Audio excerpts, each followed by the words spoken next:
Good afternoon and welcome back for our second day of our second Café Cuties Cup. My name is JoyK. Good afternoon, good morning, good evening, wherever you're watching from. And I'm being joined by Thousand Eyes today again. How are you doing today, Tessa?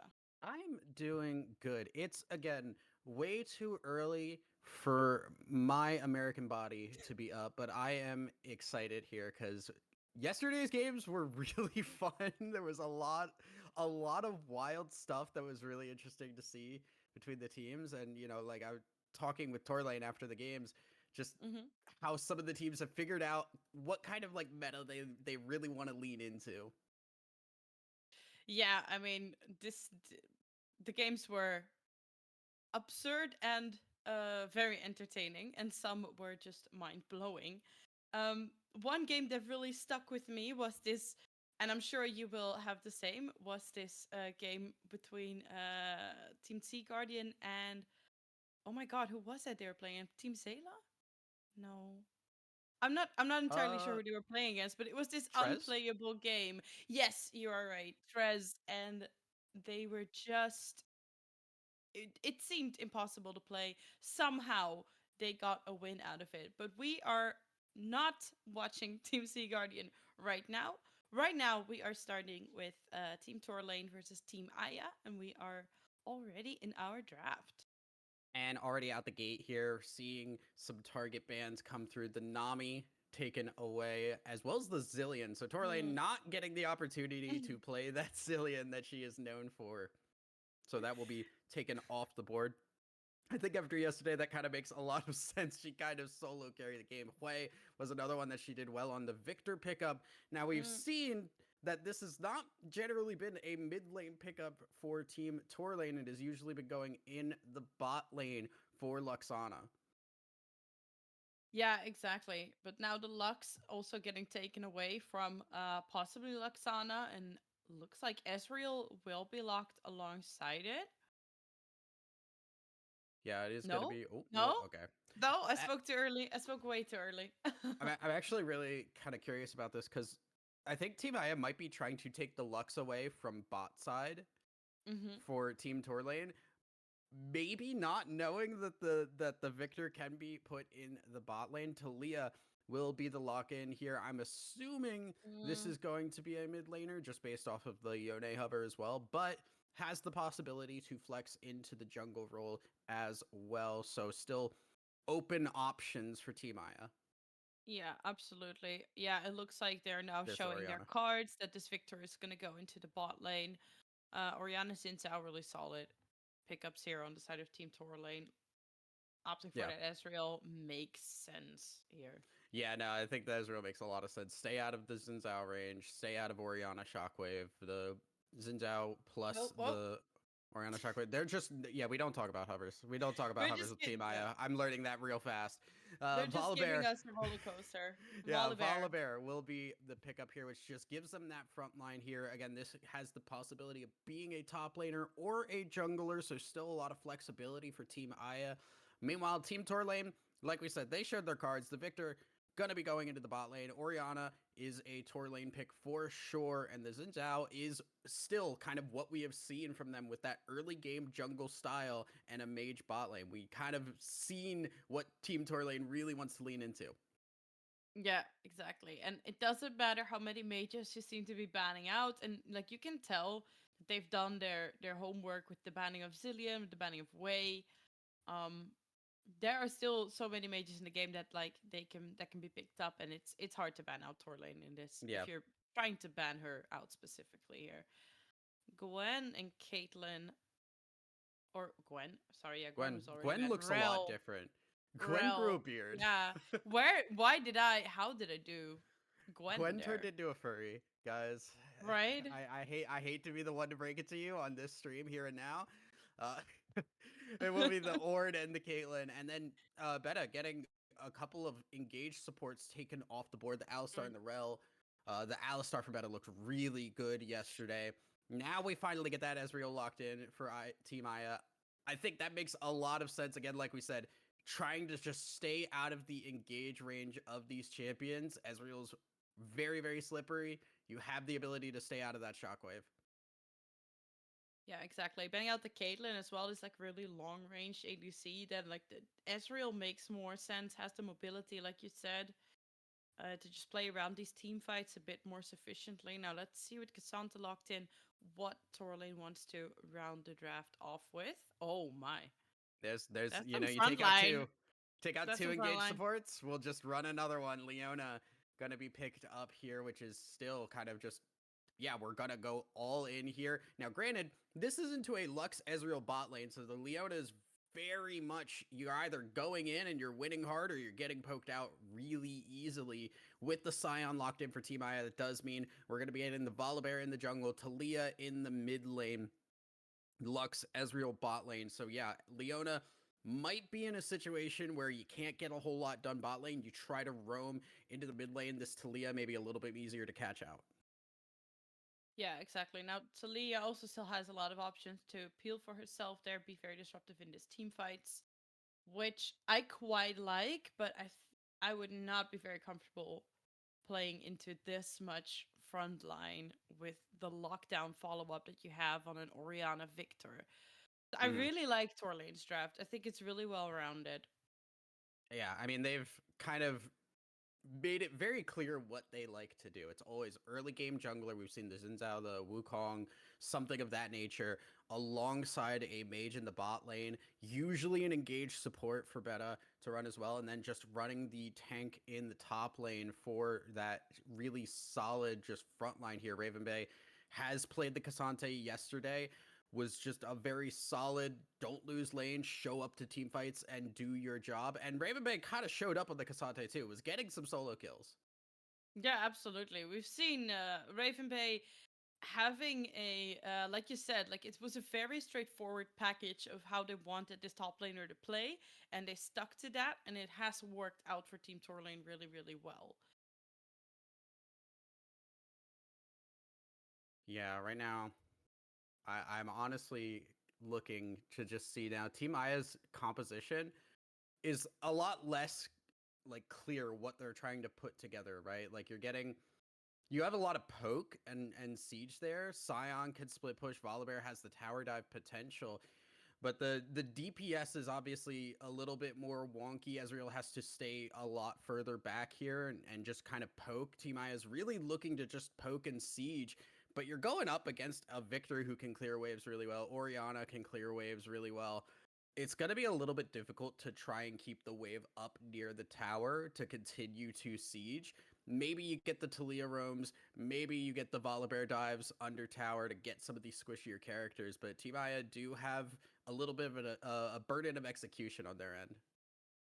Yeah, exactly. I think they should be more looking for, like, as you say, this like sieging, but also these like snap picks. Mm-hmm. With the Talia, with the Weaver's Wall, you also have, as you say, this roam potential, but also the potential to split up a team fight or catch somebody off guard that is maybe in a position that they shouldn't be in to then rotate on. So we will see how they approach a 5v5 team fight, but like I agree with you that it's not really an ideal composition for that. Yeah, I mean the pick potential is definitely there. You have Luxbind, you have Hmm. Volibear who can catch people. Talia is just really good at saying like, "Hey, you're alone across the other side of the map. I'm just gonna Weaver's Wall, cut you off, and make life difficult for you." Team Torlane, on the other hand, Leona ult, Victor ult, Oriana ult. It is very clear they want to push their R buttons in team fights and try and snowball off of that. Yeah. I mean, I was just thinking to myself, I do not want to play into this team. I'm It is happy a that I don't bounty. have to do it. It is a bounce castle for sure. If you're getting like Cassante can throw you around, Zinzao's Yeah, hitting you, the shockwave. It's not a fun time.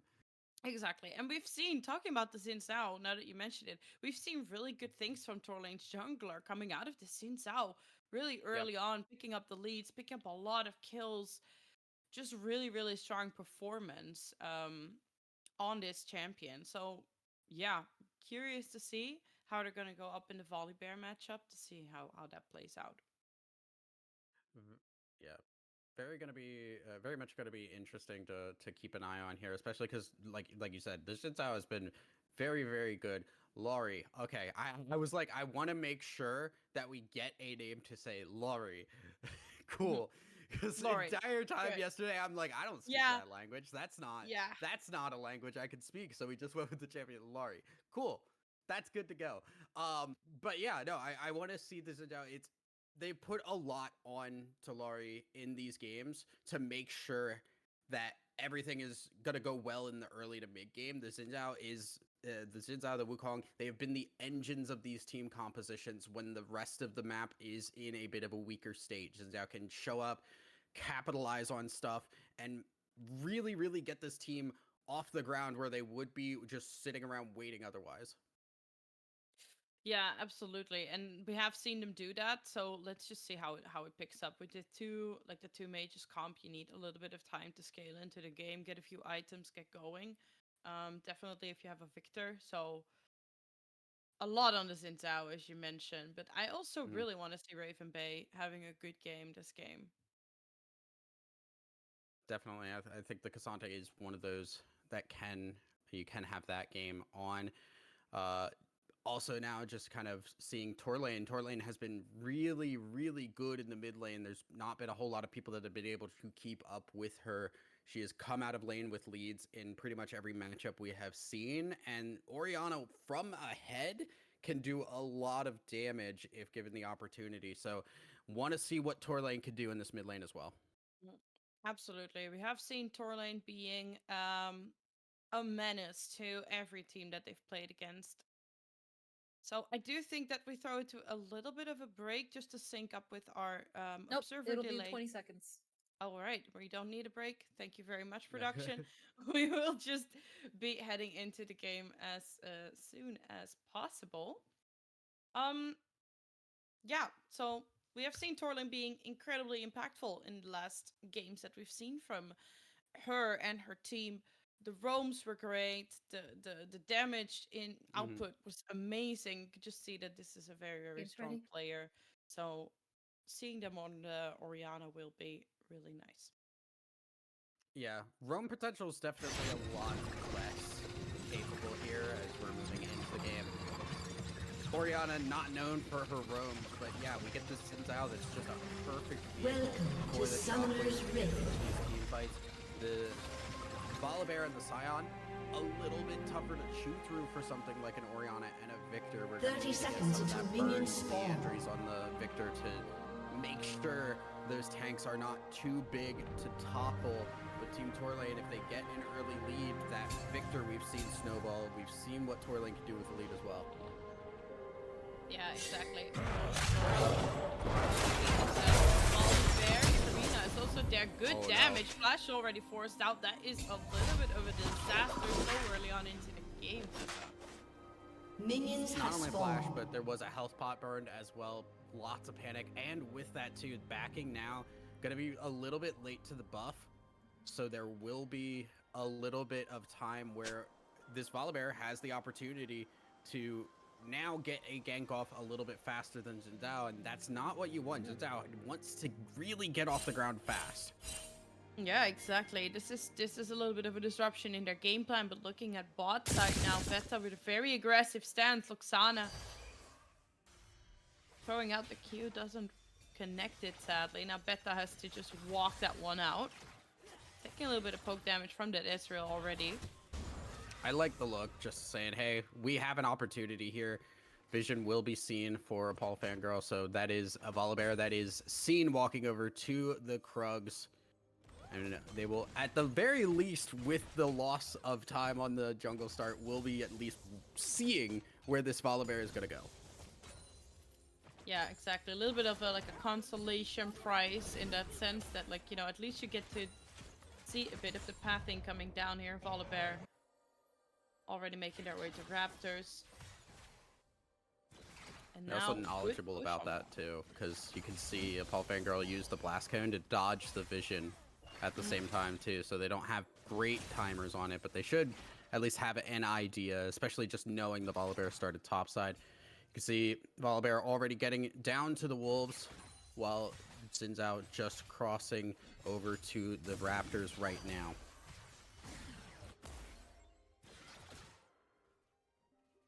All right. Yeah, Sion also getting quite some push in on the top lane. Just trying to, you know, get as much pressure early on to Raven Bay as they can. Yeah, and I mean, for Lau here, you're just picking the Scion to try and survive, and ideally just show up for team fights, be that front line. I doubt this is going to be that split push sign. I could be wrong, but likely just trying to hold out here. Cassante should have control of this lane in terms of just fighting, but you can see how Sion's shield just really does make it difficult early.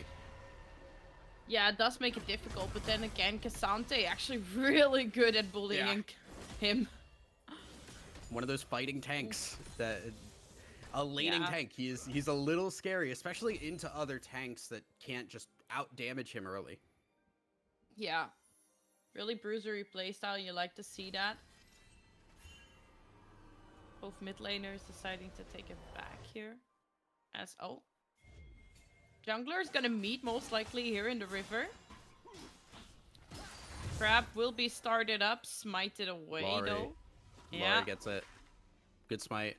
Is a trade across the map though, so that is just 28 to 28 in the CS.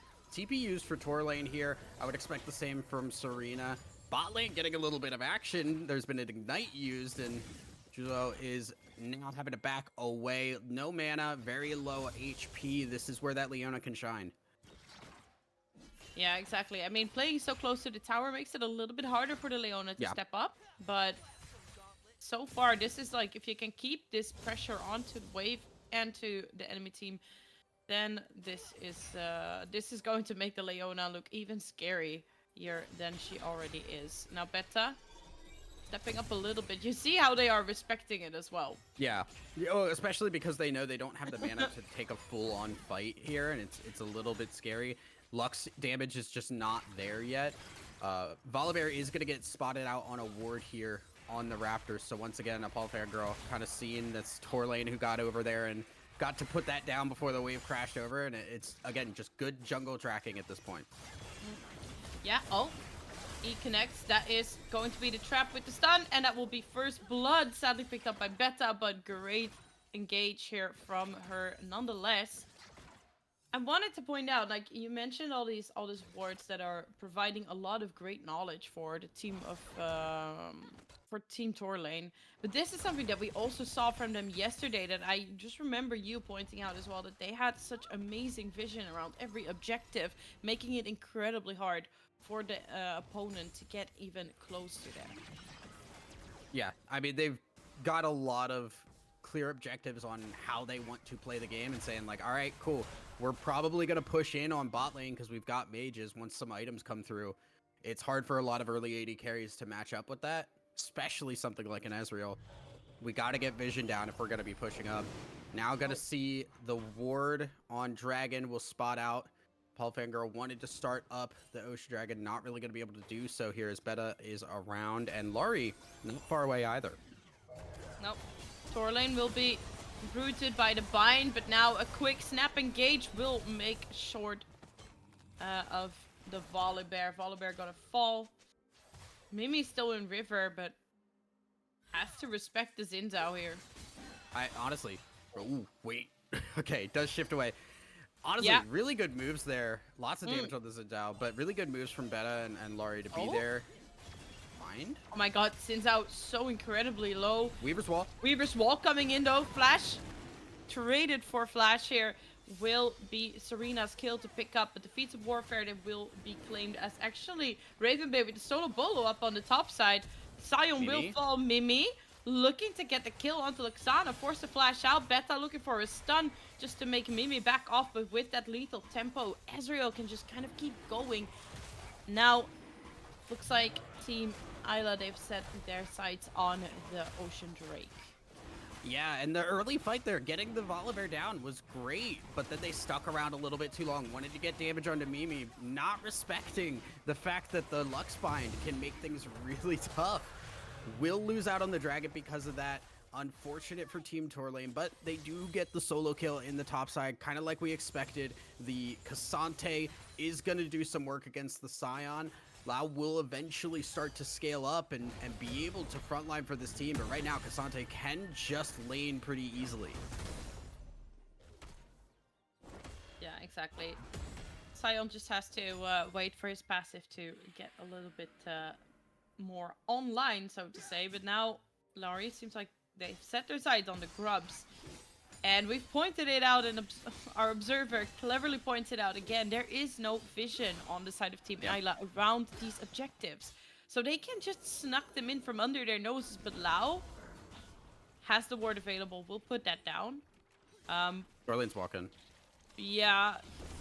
Lau forced to back off. We'll get a little bit sandwiched otherwise. Both supports are up here. No Weaver's Wall for the Taliyah. So it looks like they're going to just see it. Not going to want to take the opportunity. And just lose out on the grubs here. No, Serena's walking up. Beta. Yeah, Beta looking for the engage. Doesn't have the solar flare available just yet. A lot of stuns coming out though of this Leona. Torlane arrived. Will use the shockwave. Oh my. Ulti's being traded back and forth just to stay alive on the side of the Volibear. Yeah, Beta frontlining a lot there to make sure the team could get in, but a really good E from the Taliyah keeps the Zinzao from being able to get in. And Torlane Shockwave, really more aiming for Serena, only catches a fall Fangirl, which means that they don't get anything out of that other than the grubs. Still a win for Team Torlane, but they really were looking for a little bit more of a fight. Yeah, they were looking for that, but I think after they saw that the ultimate from Volibear being traded out, they just realized, all right, well, we've gotten quite a lot out of them now, so it's not necessarily a loss here that we didn't get the kill. Yeah, it's A-okay. Grubs. Remember, there's only one set of grubs now. Currently, we're not getting two sets of grubs, so it is 1-1 in objectives at the moment. Solar Flare. Yeah, Solar Flare E connects, and that is the end of Yuzao. She will fall. Yeah, the CC chain is just terrifying. Absolutely terrifying CC chain, but look at how this Yuzao just melts to this Ezreal. Really nice snap engage to come back from Team Aya. Now Mimi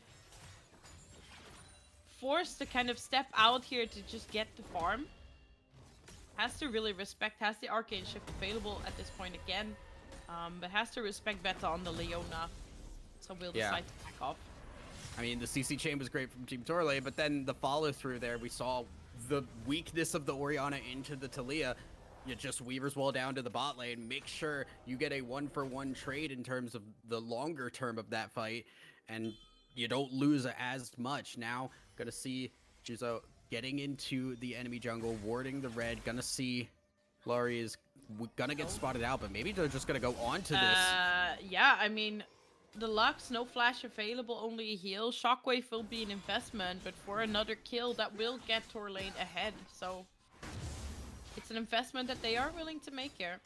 I want to call out to the Blackfire Torch first item on the Orianna. So really kind of looking to do some damage to these tanks, get the burn damage already going, not looking for as much burst potential, because that's not what's going to be winning these team fights. These tanks are a little too big for it. Yeah, exactly. With things that are scaling great in health, like a Sion, like a Volibear, they do want to look for that. Oh, the all-out will force out the flash. Oh, nah, he's a tanky boy. He's a tanky boy. Sion has TP available, can take a quick back, but maybe Ravenbay wants to try and look for this. Nope, doesn't quite connect in time. A little too late, indeed. Well, I'm assuming gonna TP, gonna use that. It's still a big win for Ravenbay. Force the teleport here in the defensive posture, getting more damage onto that tower as well, getting more plates. This K'Sante's getting some decent money, as well as the farm differential in that top lane. So Ravenbay very happy with the current state of things. Can just continue to trade here because Sion's still losing this fight. Yeah, poor Sion is just getting bullied. He just arrived to the lane and look at the health bar. Ravenbay's just gotta keep bullying him now, tanking the full wave as well. No, exactly, like look at the wave state as well. There's no way that Lau wins that, and even with the passive, I mean, they still should be able to get their cannon with the passive, but the plus 81. I mean, It That doesn't is it. feel good, but it's better That than does not not getting feel the good. plus 81, right? But I very much agree with you, but that does not feel good after having to take a back and using TP, investing that in a defensive way. That is that must feel quite bad for this Scion. And Serena looking for a little bit of poke here. But on the flip side, that has to feel really good for Ravenbay, who's had to lane against some really strong opponents and just play really safe. Now the Cassante really able to show up in this laning phase. Ravenbay able to control a lane for once, and that's awesome to see. Getting an opportunity to show her stuff. absolutely, and I mean that's what I was talking about in the draft as well, right? Like I felt for Raven Bay yesterday. They had to deal with some Tank nasty duty. matchups with yeah, exactly. Like no top laner wants to continuously be on tank duty, and that was really the name of the game yesterday. And then they had to play against Emerin as well, which was just hard. Yeah, like hard. So I'm happy they're having a good game. Gonna see Flurry on the bot side. Just making sure that the Victor and Leona can push up. Oh We're my just God. going. Yeah, I mean, they can. This luck, still no flash available. Beta will be tanking up the tower for a long while. I do think that Mimi gonna get this one. Ignite infested from her as well. That is not worth it. You're giving a shutdown over to this Ezreal to Yeah, but now get since a Zhao in the area, 0-3 Lux. Yeah, since I was oh, here is not both gonna be sums available spotted. though for Mimi. Yeah, goes unspotted. Serena's here though, did spot the Xin Zhao out. Thunders is in Zao. And that's really nice awareness. Now we do see Ultimate already invested here. Serena with the roam will pick up that kill for herself. Nicely done to shadow Mimi like that and make sure that she just continues to be a presence in his bot lane. Yeah, it's recognizing what you pick that Talia for. Just making sure you're in the bot lane to stop any of that aggression. Xin thinking, I can wrap around this, jump on the Ezreal, and we get a free kill. But Talia there to stop that in its tracks. And now Torlane needs to be a little careful. Beta realizing this. Yeah, does realize this indeed. Now, Apple Fangirl. Oh, TP investment we're getting here. But Beta quite low. The flash out of the solar flare. Victor has arrived to the scene. The bind connects, but they're so incredibly low. Oh, the true shot barrage from downtown, but it does not connect. Sadly, it would have been amazing for Mimi to just get another kill in the back there. And what a way to do it. But now Serena, no sums available, so has to respect Victor's potential to just lock her down. Does force the teleport out from the Victor, so Luxana does have to just walk down to the bot side. Rift Herald has spawned with that control of the top side. It should be a pickup here for Team Torlane, and that will be the objective for the feats in Team Torlane's hands. And I believe that they won the warfare feat, so that will be just the boots. They're gonna lose first tower rather. For it, Mimi will be able to get a nice bit of gold for the Ezreal, but extra boots going over to Team Torlane. Yeah, boots going over. Beta puts that ward down. No real snap coming out of that bush. Bear will just be looking to pick up the Krugs here. Nice spacing as well. Mimi is still showing like as present as ever in this bot lane. Hasn't died yet either is what I would like to also point out. Lots of pressure on this bot side. I think that Team Aya is correctly understanding here. Serena hasn't been able to get a whole lot done in the mid lane. What has worked out for Team Aya has been rotating down to the bot side, playing around Mimi, and yes, Serena's gotten some kills out of it, but it has been just rotating bot side, playing around the pressure that the Ezreal Lux can give you, and using that pick potential from the Talia ult, from the Lux bind to catch people out. Yeah, exactly. And I think also that it's well identified that they just don't do that well in the 5v5 perhaps. So this is the way that they approach it. We have 30 seconds-ish for a dragon to come up. One apiece currently for each team. True shot barrage. Making sure this wave can get pushed in. Interesting here to see Serena has been moved top lane. Lao has been put into the bot side. Rather than having Lao up the top, has the TP ready. Beta? Yeah, Beta getting caught out, but now here to Xin Zhao finding the engage. Serena is there to try and help to peel for Lux, but it will be the Xin Zhao going down as well, and that is really not an ideal timing with the Dragon coming up and available. Raven Beta with the TP in. Shockwave already invested from Tor lane, but a Pull Fangirl still going into this front line, but will fall very, very low, has to back off. Want to point out, Lao has now also arrived to the scene. Unstoppable Onslaught not available for this. So, That was used to get into that fight. And yeah. hey, Sion doing what we needed to see the Sion do later in this game. Laning phase might not have been great, but the team fight potential is good. Mimi still has the barrier available. Arcane Shift out buffer. of the trap. But yeah, good buffer indeed. Luxalt not enough. Just not a full item completed here. Nah, barely for Aya. Sadly. Luxana in trouble. Man, the health bars are sketching me out right now. This is a lot of playing with fire. Teleport coming in from Tor lane as the Dragon has been started by Team Aya. Oh, man. Probably going to get taken out here because, yeah, that's just Laurie getting pushed away as the Dragon will get lower and lower. Yeah, but it looks like now finally Team Aya starting to back off. They got what they came for, got a few, wild fight. I mean, honestly, you mentioned it with the blinking health bars, and I was like, yeah, with Ezreal in the area, like this victory must be feeling a little bit nervous. Yeah. Like, there's a lot to look out for. Oh, that is a very aggressive ult from the Leona, not going to be able to engage off of that. And that whole fight just kind of started out from just Laurie getting a little caught there, Beta as well. Just really far forward, pushing in, but then the immediate response, Serena cutting off the Xin Zhao. The damage from the Orianna is not there yet. Remember, this is not that bursty Orianna shockwave that we're getting here. It is Mercury Treads. It is Blackfire Torch. It's trying to more burn people down rather than hit the big shockwave. Fangirl going in with the ulti, the stun, the Lux ult is there as well. Victor with the flash out, but the Weaver's Wall will come from downtown as Serena finds the Victor as well, looking for more here. Rooted up is Xin Zhao. Laurie trying to walk it off, but will be going down to Serena as well. Picks up a clean double kill with the investment of the Weaver's Wall here.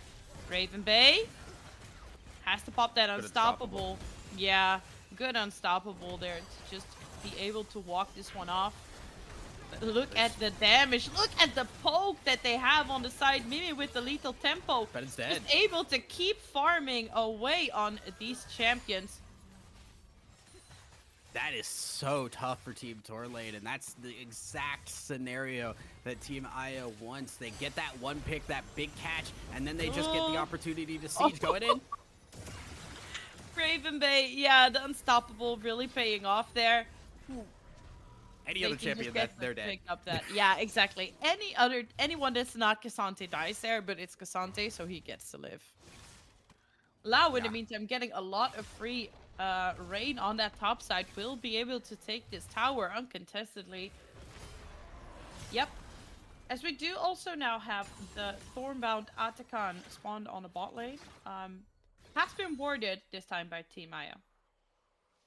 Remember, these Otacon buffs are crazy good this patch. The changes to it, giving basically like a way to reset in team fights. Serena. You get that slow, you get that damage. Serena just barely dodging out here. needs to get some help. The Volibear in the vicinity. Apple Fangirl should be able to hold out here, but this tower is not long for this world. No, it's not. And Serena really threading the needle there with dodging out on that Xin Zhao. Little wraparound here. The engage onto Mimi immediately, but you see the snap root coming out. Solar Flare goes wide. True Shot Barrage already being invested. Now Lao still in the middle of everybody, just trying to get back to their team so they can kind of turtle up and look for a new engage. That's a lot of vision being invested, but yeah. Used here, the Solar Flare and the Xin Zhao ult as well. Means they don't have that defensive capability for Zinzao. They don't have the engage from a distance from the Leona. So really, you're just looking for a shockwave. We've seen how many times that Leona ult combined with the Victor W has given a lot of CC waiting a bit for that to come back online. Exactly, but looks like now the call has been to start up the Otacon. Now the thing with the Otacon is that you get like all these nice blinking minus armors, but now it looks like Aya will be caught out in the trap, will fall to Beta. Raven Bay with the unstoppable, trying to walk this one off. The TP Teleport. investment here. Yeah. TP coming in from Lao. We have Big the Ezreal. unstoppable onslaught. This could be the moment of the Sion. Invests it. Beta's very low. Serena comes in with the waiver walls. Can they do something else? But the shockwave will hit 3. Mimi though still standing, still unstoppable. Will pick up a double kill. Torlane trying to walk this off. Will look for the reset. Now, very important. Atakan was not leashed, so is already down to half HP. Will be picked up here by Team Aya. A very nice re-engage from them. Yeah, Lao in the mid lane just pushing. Yes, you lose Aya there, but that's the support Lux. It's not the end of the world. You get the teleport, you get the Weaver's Wall, and again, the shockwave hits 3 people, but it's just burn damage Orianna. It's not popping people. The damage wasn't there. Zinzao cut off from the team, nobody able to help, and slowly but surely, we see Team Aya claw their way back into this game. Now with the Otacon buff, remember, 60% slow, a bunch of damage on every kill, and we've seen the picks come out from Team Aya can turn into more for them every time. Yeah, it absolutely can, and now we do have the Cloud Drake available as well. If just being picked up by Team Aya, they will be going to Soul Point. Laurie looking for an engage here, but honestly, Laurie engaging has not really been paying off for them very much, as she just gets binded up and killed. We don't have TP on the side of Sion, importantly, but oh, the shockwave connected to Serena. Serena forced to flash out to silence the Arcane Storm to follow. Will this be the shutdown? The shield. Archangel Staff with the shield coming in clutch, and now it's April. Fangirl looking for more, having to flash out as well, but the ulti investment will not be enough, and she will be the first one to fall. And unironically, the fact that they don't get Serena because they don't have the burst, but that does mean they get Apple Fangirl with the Volibear having so much HP. The burn does a lot there. Gonna start up the dragon as well. They have the Scuttle Crab to clear out vision. This would be a second dragon. Both teams being able to get 2 means we're waiting a long time if anybody is going to get a soul completed here. Beta might be in trouble. They don't have the damage for this.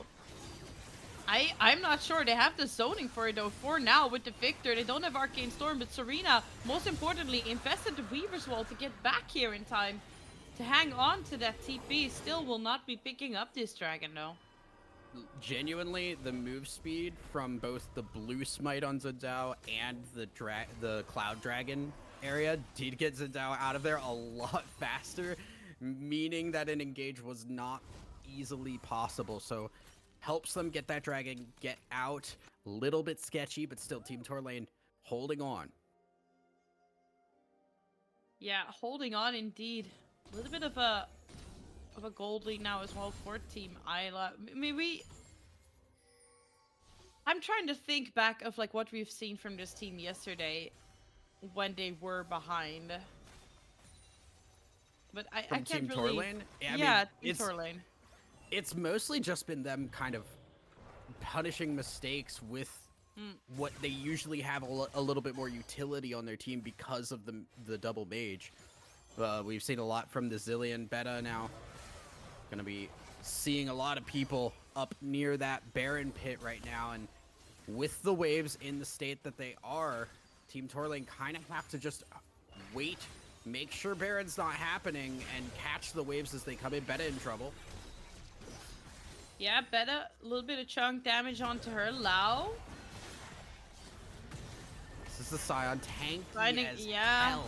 Tanky as hell. Now he's got that Hollow Radiance and Unending Despair. Has to pop the unpoppable. No, it's definitely poppable. They've just popped it. The unstoppable unstop.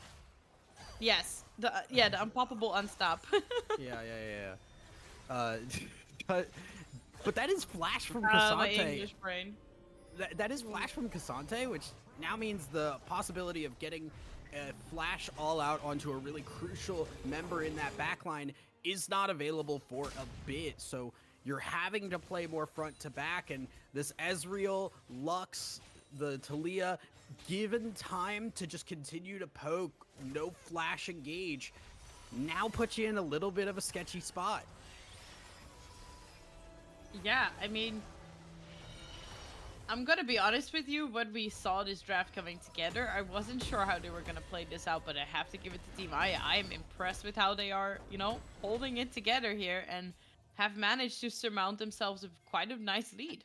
I think we're seeing the big concern that I have had with the double mage comp that Team Torlane have had is that into big HP stacking tanks, yeah, you can build double Leandries, but that it still takes time to burn them down.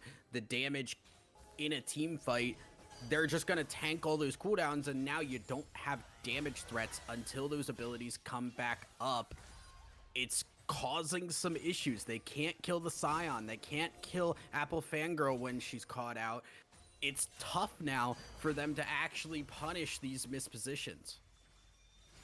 Yeah, exactly. And a lot of that is then going to come down to like, okay, who can itemize for this? Well, I mean, you don't want your Cassandra to do it. You don't really want your Xin Zhao to do it.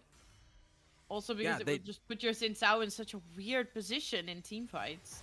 And when you look at the item builds that have to come out from those mages, you're seeing them be more poke, more just trying to get those spells down to get the burns to stack, which is exactly what Team Aya want to do at the end of the day. You have the Lux, the Ezreal, even Talia is very solid at just poking. If it is trading poke for poke, I will take Team Aya's team time and time again. Oh yeah, for sure. For sure, I mean, to have the Ezreal alone, which just provides so much in that situation. But now, we do see Dragon coming up in about a minute again. True Shot Barrage.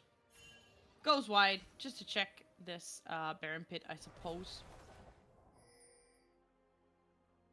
No. Laurie's been hanging around this Baron Pit, just really trying to be basically a human ward at this point. Yeah. Knowing that Baron is kind of the one objective that is possible to take. Now gets a little bit of help from Beta here. And the waves have just not, for so much of this game here, the waves have not been in Team Torlane's favor. Now Weaver's Wall.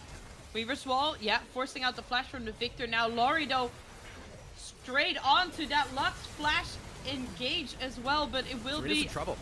Yeah, Serena is in trouble. Gets shut down by Ravenbay here. A lot of pressure now on this Ezreal to just try and deal with this Cassante. Cassante under tower, but look at the damage they are putting out. Ravenbay immediately. Oh my god, True Shot Barrage actually hitting two people. Beta trying to disengage with the E, but now it's still Apple Fango falling down. The Victor allowed to do so much here. Low HP, Victor, but still. Victor's the only thing that is keeping them in that fight at all. Torlane, no mana. And again, Cassante in the backline, under tower, doing a lot of work. That looked like it hit, first off. But I mean, the front line there, the Volibear and the Scion just took no damage from this Orianna and Victor. It took them so long to whittle down those HP bars, and by the time they did, Cassante's dead under tower, everybody else is low, Torlane's out of mana, Luxana is the only person who can really fight, and she's at about 300 HP. Yeah, it's looking like scrappy fights, and I mean, the idea was to just find this snap engage onto Torlane or Victor here, and you get the flash out of the Victor with that, but then the heavy investment from the Xin Zhao to just try and make something happen out of this kind of failed engage.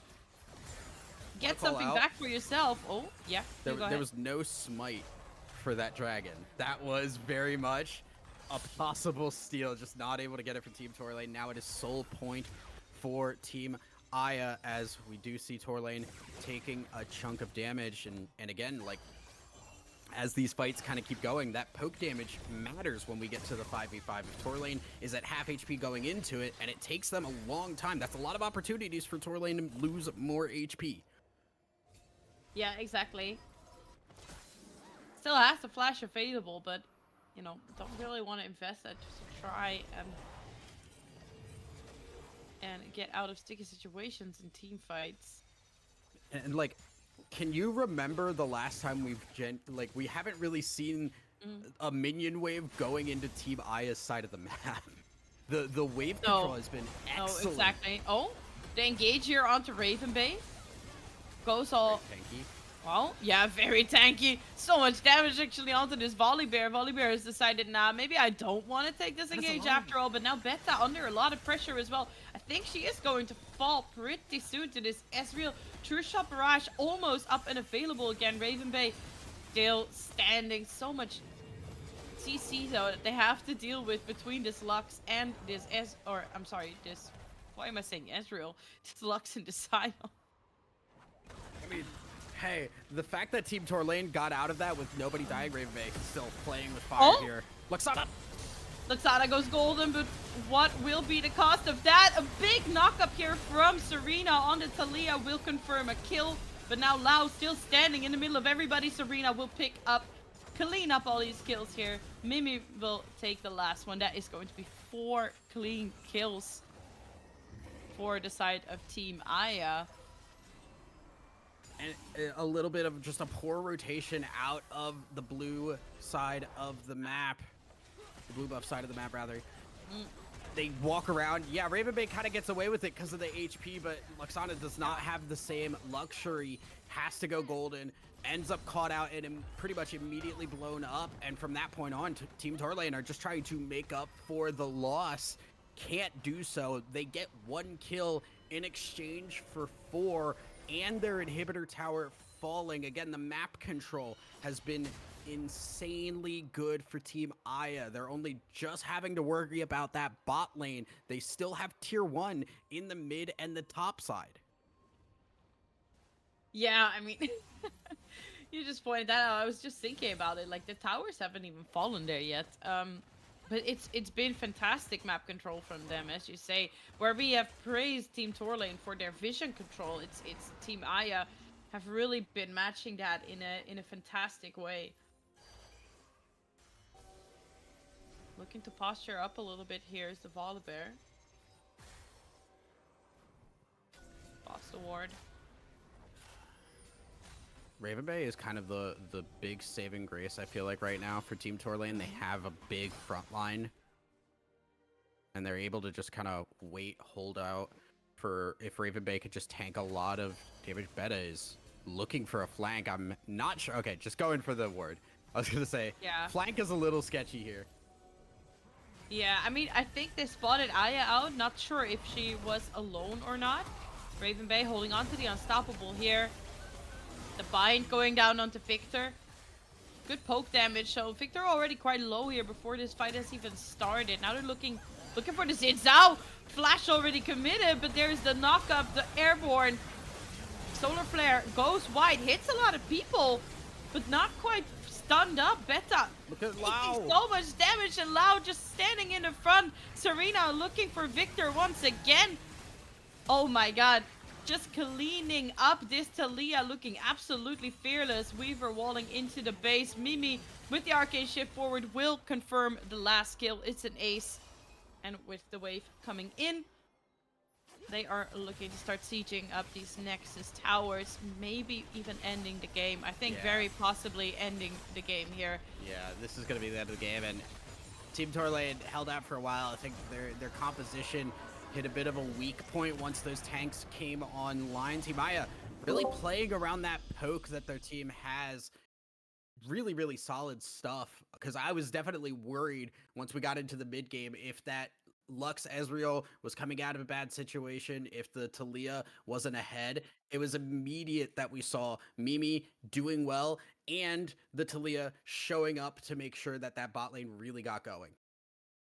Yeah, absolutely. And I mean, big shout out to Mimi, actually unkillable this game, going 12-0. Fantastic scoreline. It's absolutely amazing. But yeah, this was what a game, honestly. What a game. I was really not sure how Team Aya was going to do it when I saw this draft, and Yeah, as you said, forcing the double mage with the lack of an ADC to go into this Leandry kind of build just doesn't give the Yeah. same opportunity for these mages to shine. Yeah, So yeah, really well done. it caused some problems. Like Oriana, we think, yeah, can be really, really solid to just pop people. But with double burn items and those tanks finally hitting those HP caps, hitting as well the fact they only really needed to build magic resist, you're able to tank a lot of damage as this Scion and Volibear. Yeah, no, absolutely. I mean, it was a fantastic game to open this series with, and I'm really, really excited to see what we are going to see in our second game.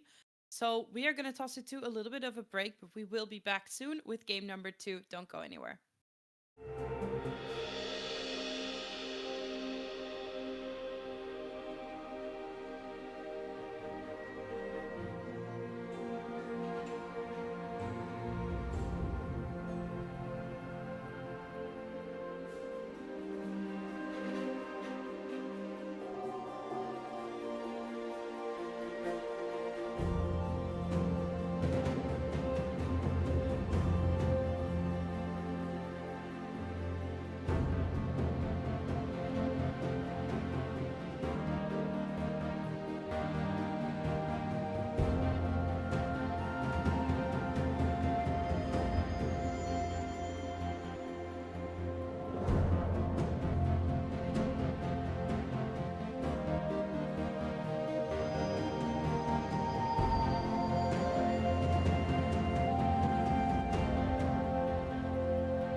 welcome back after a small break. We are heading into game number 2 between Aya and Torlane. Aya has decided to take up blue side for this time. Immediately, we see the Zillion, the Way, and the Gwen being banned out again. Thousand Eyes.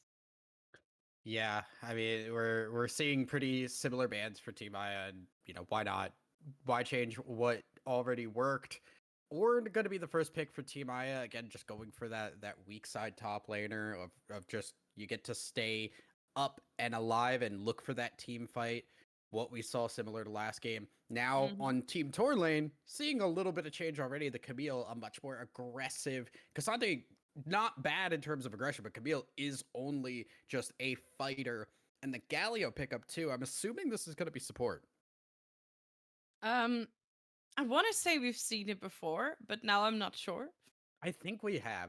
I I think we think we have, and have. I think it was yeah, it was beta on Galio that time, and yeah, exactly as you say, bearded Gwen into Camille. Camille a bruiser at heart, but we will see how that goes into Orn. Poppy getting locked alongside it, and we have seen Riven Bay also play Poppy, so could also go top. But I Yeah. mean, Orn jungle. I'm not really sure how I feel about that one. No, Orn yeah, support. it's gonna I'm be also Orn not top. It's sure. Orn I top. want to say, yeah. I want to It's say, Orn yeah, top. that is Don't Orn top. again. You cursed me yesterday, and we got some shenanigans. Don't do that to me now. We started off good. Yone, the pickup here for Team Torlane, I which don't know what you're is talking about. a different pick than what we have seen here. Yone, much more aggressive. I'm again assuming that is going to go in the mid lane for Torlane Yeah, herself, which is just very yeah, different than we usually see from her. She's usually playing a lot of mages. yeah. That's true. But I'm all for it. I really want to see Torlignon. I'm actually hyped now. I'm like, yeah, let's do this. I love how this comp is looking so far. Camille, Yon, Galio. Really, really nice. Now, Smolder, that late game guarantee. But Yeah, uh, it's it's is now this kind gonna of go like mid lane? Do you reckon? Like, people picked it into no, Yon a no. while back. And Tristana also still available, by the way. Also Tristana, yeah, quite Tristana good is available if you into really want to Yon. pick like another 80 carry, but I almost positive this is going into the bot lane. Syndra is the pickup, which again, based on what we know from Team Torlane, I am guessing this is going to the bot lane. It's very possible for Yone and Syndra to just Mm-hmm. swap very easily as well. Don't really know. The Morgana is a really solid pickup because you're looking at Camille stun, Galio CC, Yone ult, Syndra stun. Morgana Black Shield becomes really, really important in this game, especially for something that's as squishy and vulnerable as the Smolder is. Yeah, exactly. But also, Morgana's build path with Leandris will be quite valuable into all of this front line. This Syndra, I do believe, is gonna go into that bot lane. We have seen Luxana play it before, alongside Galio, even I believe, but I'm not 100% on that one. But we'll be going into that bot lane. I do think it's Tor lane on the Yone. Mm, and it'll okay. The Ash will be picked up. So Smolder mid. All right, it is Smolder. God dang it, you cursed us again. Successful curse. Let's go. I did it Yeah, again. the Willem. Ash bot lane. I mean, hey, Yes. it is again kind of giving us double opportunity for Aya's team to have a carry, and Morgana could just Black Shield whoever is ahead at the time, right? If Ash gets ahead early, Hmm. Black Shield's really useful there. If you get to the late game, Smolder becomes the target for that, and that's again really really huge for what Team Torlane has put together because it's a lot of CC potential. Yeah, it's a lot of CC. It's a lot of brawling potential with that as well. But I do really like. I really like both of these drafts. Yeah, But this is a very much like the first time we've not seen Team Torlane go for the double mage at least on stream. So hmm I'm very very curious where things are go. It's gonna go. It's very aggressive for them as well. It's a composition that wants to go in really hard into stuff like a Poppy, an Ornn, and a Morgana. So Team Aya have the tools to stop that. yeah, they do. But but I kind of want to see. I think this is going to be really, really entertaining team fights. Also with lore channeling the inner Kesha. Yeah, just think this is going to be really entertaining to watch. Yeah, I definitely want to see how things shake out because yeah, Team Aya can scale up into this late game really solidly, but Team Torlane is really good at fighting in the mid game we've seen just as a team. Yeah, exactly. And so we will see how this is getting played out this time, because like honestly we had our doubts about Team Aya last Mm. time round, and well, they really gave at least me a run for my money. Yeah, I think the composition issues showed up pretty heavily, and Team Torlane has some in this one, but I think it's much more execution based rather than we hit a point in the game where these champions are not useful. It really does come down a lot to this Morgana. I think the Morgana pick is very, very crucial, and the Black Shield timing is going to make or break a lot of this team because a Syndra stun into Camille or Galio flying in, right? Like, Mm. remember, it is Camille and Galio, which means we're getting Camille ulting in, Galio following up with it, and you just can't get out of that. Yeah, no, you can't get out of that. Put a nice Nunu ulti on top of that, and that is a pit of pure death, honestly. Um, so yeah, a lot coming down to the Morgana, as you said, but we will see how Aya fares on her timings with the Black Shield. What do you think, other than that Black Shield, what do you think is the biggest obstacle for Team Torlane, as you did say, like, that you saw a few bumps on the road?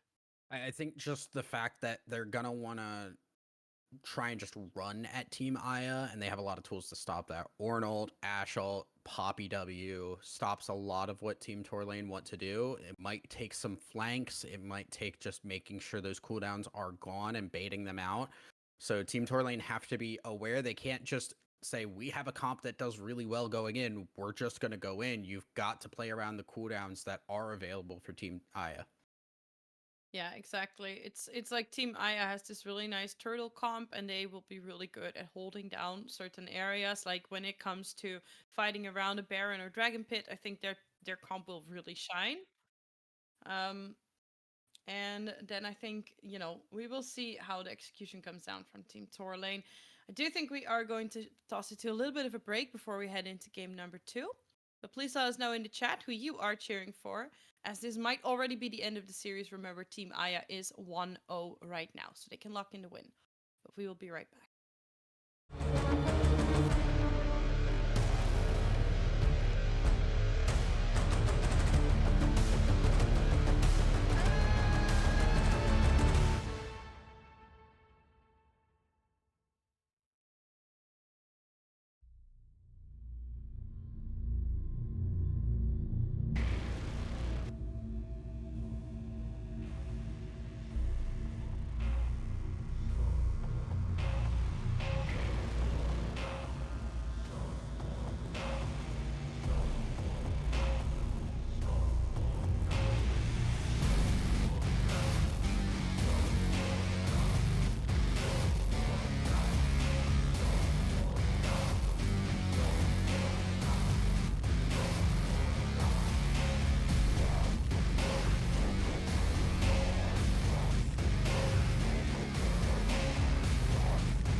welcome to our second game. Team Aya on blue side is currently sitting one up in this best of 3, so they have the potential to lock in the win here.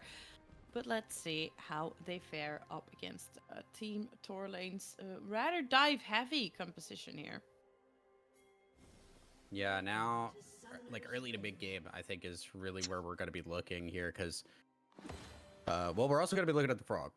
Frog is important, but we're gonna be looking at the early to mid game for this team, because the longer that cooldown is on the Black Shield, the more opportunities you have to go for these early to mid game fights before the Smolder comes online, before it becomes really difficult to 5v5 with the amount of disengage for Team Aya. That's where Team Torlane can shine, and if they can get an early lead, it won't matter if you have these tools if the gold bag is big enough. Yeah, exactly. Oh, big fist bump from Team Torlane. Very big. Gotta pull themselves back together after the last game. Gonna be just a standard start. Both jugglers starting on the top side, so kind of avoiding that lane that we kind of know how it's going to shake out, right? Raven Bay should have control of this. Ornn can fight decently early, but Camille's, once she gets like an item and has control of that lane, Ornn is never going to be able to fight her. Yeah, exactly. And now already so much action out on that bottom lane. The flash already out from Beta.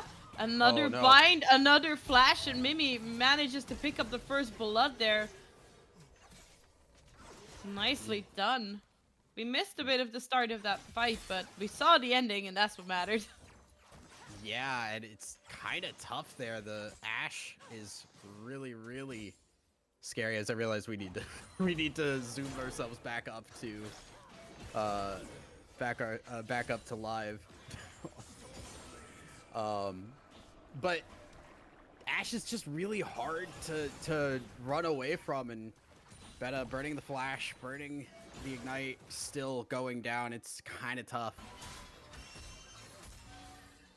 Yeah, rough for Beta to find and engage early on, and to you know, find his footing. They have been playing a lot of these tank engage support, so should know how to kind of position into this mage or enchanter matchup. But this was very early on into the game. So far, a very action-packed start. Yeah, and now with the Ashe ahead, Ashe is kind of a-okay. Now, it is still Syndra in the bot side. It's kind of scary for Ashe to walk up. That was one of the few times in that lane where Ashe can play aggressive. But now you're feeling okay. You've got a cull early. You got an early lead where you weren't expecting to get it. Now you get to just scale up a little bit. That cull will eventually proc. And at that point, you're kind of chilling. You're going to be level 6. You have the ult to really engage. You can back and just throw the ult down mid lane, possibly catch Torlane off guard. Yeah, that's absolutely a possibility, but now we're making very big, well, not a snowball. This is a honey ball, a bee ball. I'm not sure what to call that, but the biggest bee ball ever. The biggest bee ball I've ever seen. Torlane will take that tower shot. It's a trade kill, but yeah, nicely found that onto Serena. Do still both have TP available to get back to lane though. That's an assist for the Nunu as well. Just drive-by assist. Yeah. The drive-by assist, indeed. Pretty big. Oh, nice taunt. Flash forward from Aya. Oh no! Little bit of a disaster here, but Ashe with the lethal tempo and just the continuous slow was very good at keeping people at bay for now. But now Nunu also making their way to the bot lane. Ashe does not have a flash or a barrier. Has to sidestep that. Will be slowed, will be taunted up, and surely will fall here as well. And that is Feats of Warfare claimed for Team Torlane. I can't even blame Mimi for thinking, oh, I could get punished for being here. When I see the jungler from that far away, you think you have the opportunity to get out. Unfortunately, with the snowball, with the taunt as well, it's kind of tough. Hitting bind. I don't know if Aya wants Oh, but no black shield. Yeah, no black shield, meaning that the taunt will go down and they will fall again. Oh, April has to flash out of Hey, there. So much that's the damage, actually, being that's traded back and the forth. that's the early to mid game we've been kind of talking about, Mm. right? Like bot lane, hey, they're getting an early lead. 2 kills on the Galio. Tor lane trading 1 for 1 in the mid lane. The Nunu having impact already. Laurie's been doing pretty solid. This is control of that bot lane that we wanted to see in that previous game. Yeah, absolutely. They are getting that just now, and Torley now with the Fam Scepter already in the pocket, feeling pretty fine here, but has to like tank that tower shot again just to get a little bit of damage out. We'll take it back here.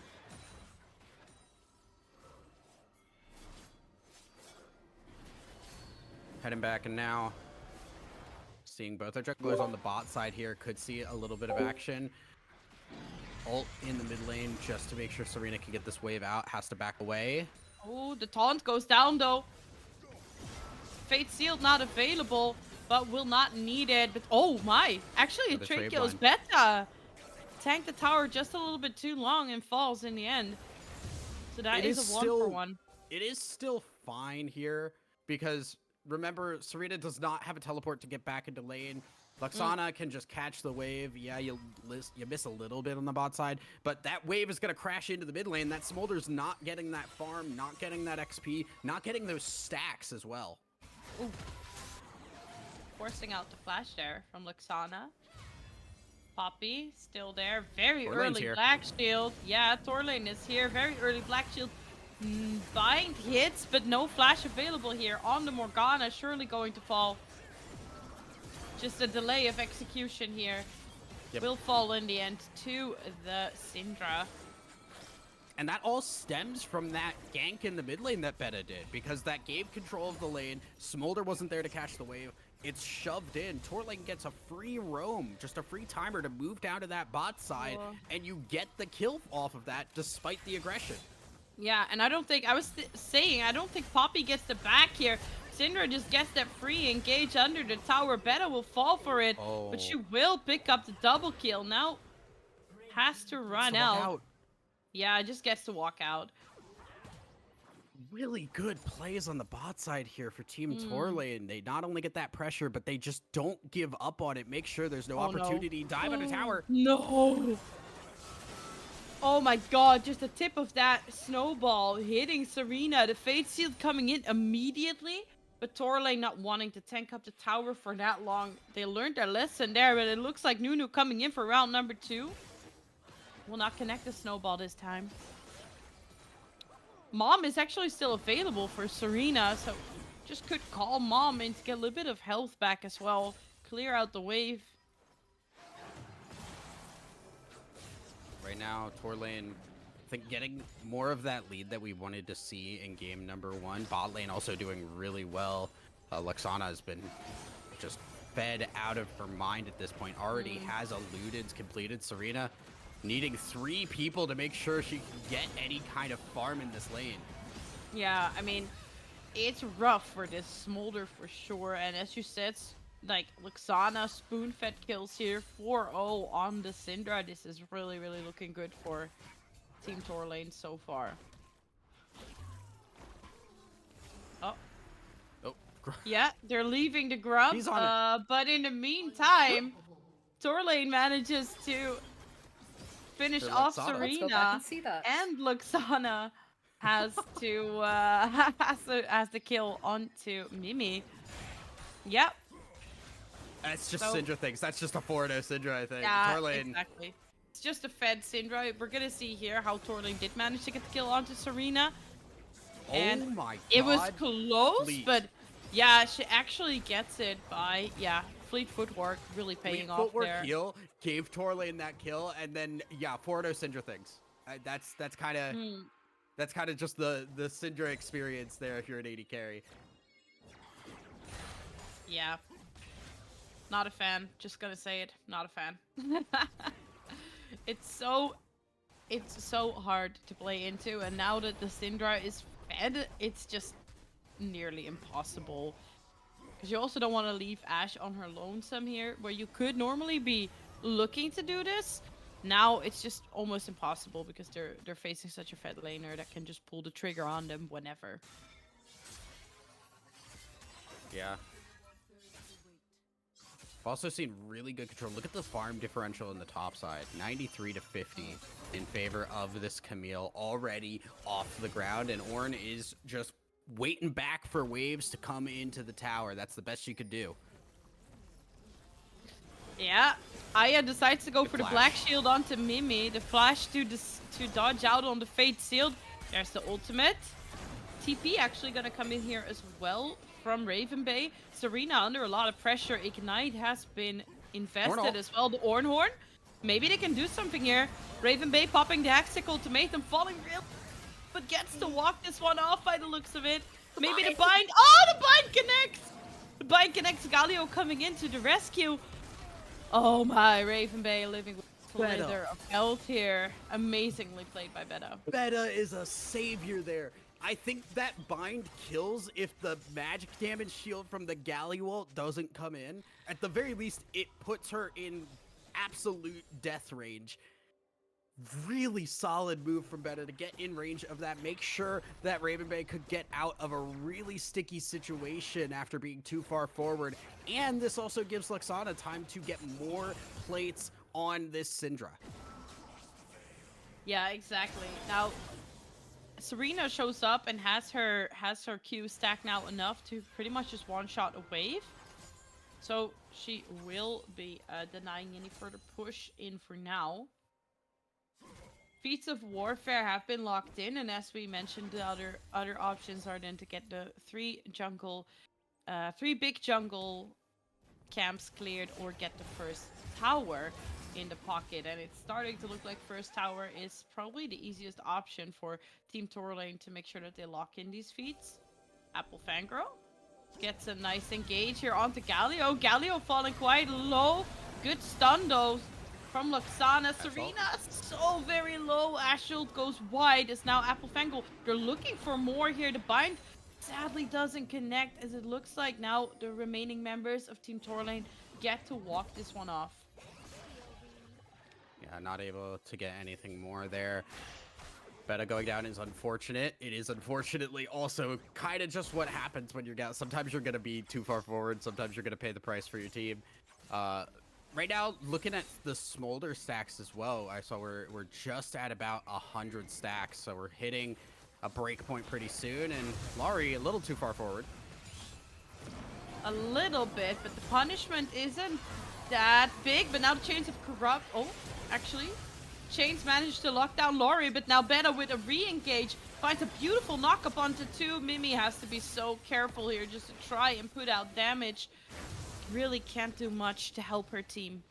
There's so much engage and only one black shield to go around. Enough re-engage to get back in on that fight, and it is Team Torlane running away with it right now. They are up 6,000 gold at the moment, and they're getting a second dragon. This is domination this game from them. Yeah, it's absolute domination so far. We did mention that it's a little bit expected with this draft that they would get the upper hand in the early game. So now the question is, what can Team Aya do to stop the bleeding? That really kind of is the question. I don't know. It's like you gotta really utilize this black shield. They haven't been able to do as much with it. Smolder is continuing to just do Smolder things. Will hit a break point where that Smolder is going to pump out damage, and there's not a solid tank to hold off Smolder with that front line. TP in, Mimi. Yeah, Mimi doing a lot of damage. Actually finds the Crystal Enchanted Arrow. Will find the kill here, Mimi. Oh my god, so incredibly low. Has to run away from minions. Don't die to the minions. Mimi gets 1,000 gold from that. We said, like, how do you stem the bleeding? Get industrial bandages after getting 1,000 gold. That's kind of the way you do it. Syndra able to just go in, but didn't really hit everything needed, and the ult not enough to one-shot this Ashe at this point. So Mimi gets to ult and run down this fed Syndra. Big money in the pocket that is sorely needed for Team Aya. Yeah, sorely needed indeed. We do see Serena trying to apply a little bit of pressure on that bottom lane, but it's immediately responded to by Torlane. Raven Bay spotting out Apollo Fangirl. Serena getting caught here with the Fade Sealed. Mom comes out but will not do enough. And now Aya looks to be up on the menu next. Pops the ulti. Torlane will be disengaging from that one. Torlane. Oh, maybe not quite. Kind of just looking to play aggro here. And can do so, right? Absolutely, like they have the right? good footwork, now they have the Bork in a pocket as well. There's nobody on this team that can 1v1 Torlane right now. And Raven Bay, honestly, as well. They've kind of got to split themselves up in a really unfortunate way. But in team fights, Mimi, Serena, they are going to do a lot of work, and that is why you see Beta and Luxana just trying to zone them off. They don't want to take this team fight. They just want to keep the fight from happening. Yeah, exactly. I mean, they just want to make sure that they get this Rift Herald, which they then do. A lot of vision back and forth, but so far, Team Torlane, they just get this jungle objective and take it back. Camille goes back up to that top lane. Serena's just trying to make sure that the push on bot side is stopped. And mid is being held down, as we can see. Oh, that just deleted that shield. Did you see that? Yeah. I mean, you're not going to have points in the Black Shield yet, and the Syndra has hit a very early critical mass of just pumping damage, can one-shot a lot of people. Other than the Ornn and the Poppy, if you're hitting if you're hitting a stun on somebody, it's going to be probably within kill threat. Yeah. Currently also has that Dark Seal in the pocket, 5 stacks on that, so this Syndra is very, very dangerous. Oh, Lorraine? Mimi just walking down. Oh, that is a very unfortunate Ashe arrow, as we do see Beta coming out, Mom being called in. Torlane. The question is, who do we, who do you kill first? They're going for Beta, but Mimi. Actually, Chains of Corruption will find a big stun, but Torlane still standing through all of this, as it will only be Beta falling in turn for 4 kills on the side of Team Torlane. An amazing display of this Yone. How does she live throughout all of that? I think she was under 50 HP for like 70% of that fight. And fleet footwork, the Galio shield, so much. Raven Bay, kind of in trouble. Yeah, Hextech ultimatum gets popped, but Lau there picks that one up. I don't know. I think they just, I don't know. I don't know what happened there. Man, what a crazy fight. Torlane dodging out on so much, surviving for so long, and there was so much put into trying to kill Torlane. And because they never got that kill, it was all wasted. Everybody else showing up just sealed the deal. Even if Torlane died as that fight continued, there was so much used just to get one person that the fight was never gonna go Team Aya's way. No, exactly. 7-1 as well now. Even more self-sustained items in the pocket with that Immortal Shield Bow. And now we do see that it's going to be the Ocean Soul that we will have this game, and I don't want to think about what that's gonna do for this Yone if they manage to get that. Another dragon picked up, and Team Torlane continuing to have their control of the game. Now I do want to see them close this game out, put it at least in a position where the game is all but won for themselves. Torlane, I don't know if she's gonna get out of this one the same way. Yeah, we will see. Immortal Shield Bow has been popped here. Another shield, but there will be not enough. And it will be another shutdown going into this Ashe. Mimi getting a lot of gold here, a lot of resources fueled into her. The root will be coming down here onto Lore, but deciding to give this one over to Serena so that the Smolder can also get a little bit of the fun for themselves. Oh my god. Gameplay. Yeah. Balance. Your problem is that you were in range of the R button. Yeah, very sad. Yeah, I mean, the Syndra's crazy, and we saw even with the engage onto Tor lane, that took a long time to kill her. She's got the Immortal Shield Bow, the Blade of the Ruined King, very heavy on the lifesteal there, and we see also the Splinters at 84 right now, still stacking up lots of AP on this Syndra already. Yeah. The Rabadon's death cap completed entirely. So once we hit the point where we get 120 Splinters, Syndra becomes really, really strong. Oh, you don't think she's really strong right now? I know. Okay, because of the way that the AP Yeah, just no, continues exactly. to grow. Exactly. But then, The yeah, she Rabadon becomes huge. absolutely Goodbye. monstrous. And now, just, Oh, okay, the root, the stun. But is it going to be enough to flash out here? Mimi actually so much trouble. Has to flash, but will not dodge out on this damage from the Syndra. Just too much damage. Has to, it's a heavy investment here from Team Aya, but actually nothing that they can do here. And in the top lane, Tor lane just being an absolute menace into Lau. And Lau is just losing health as we speak.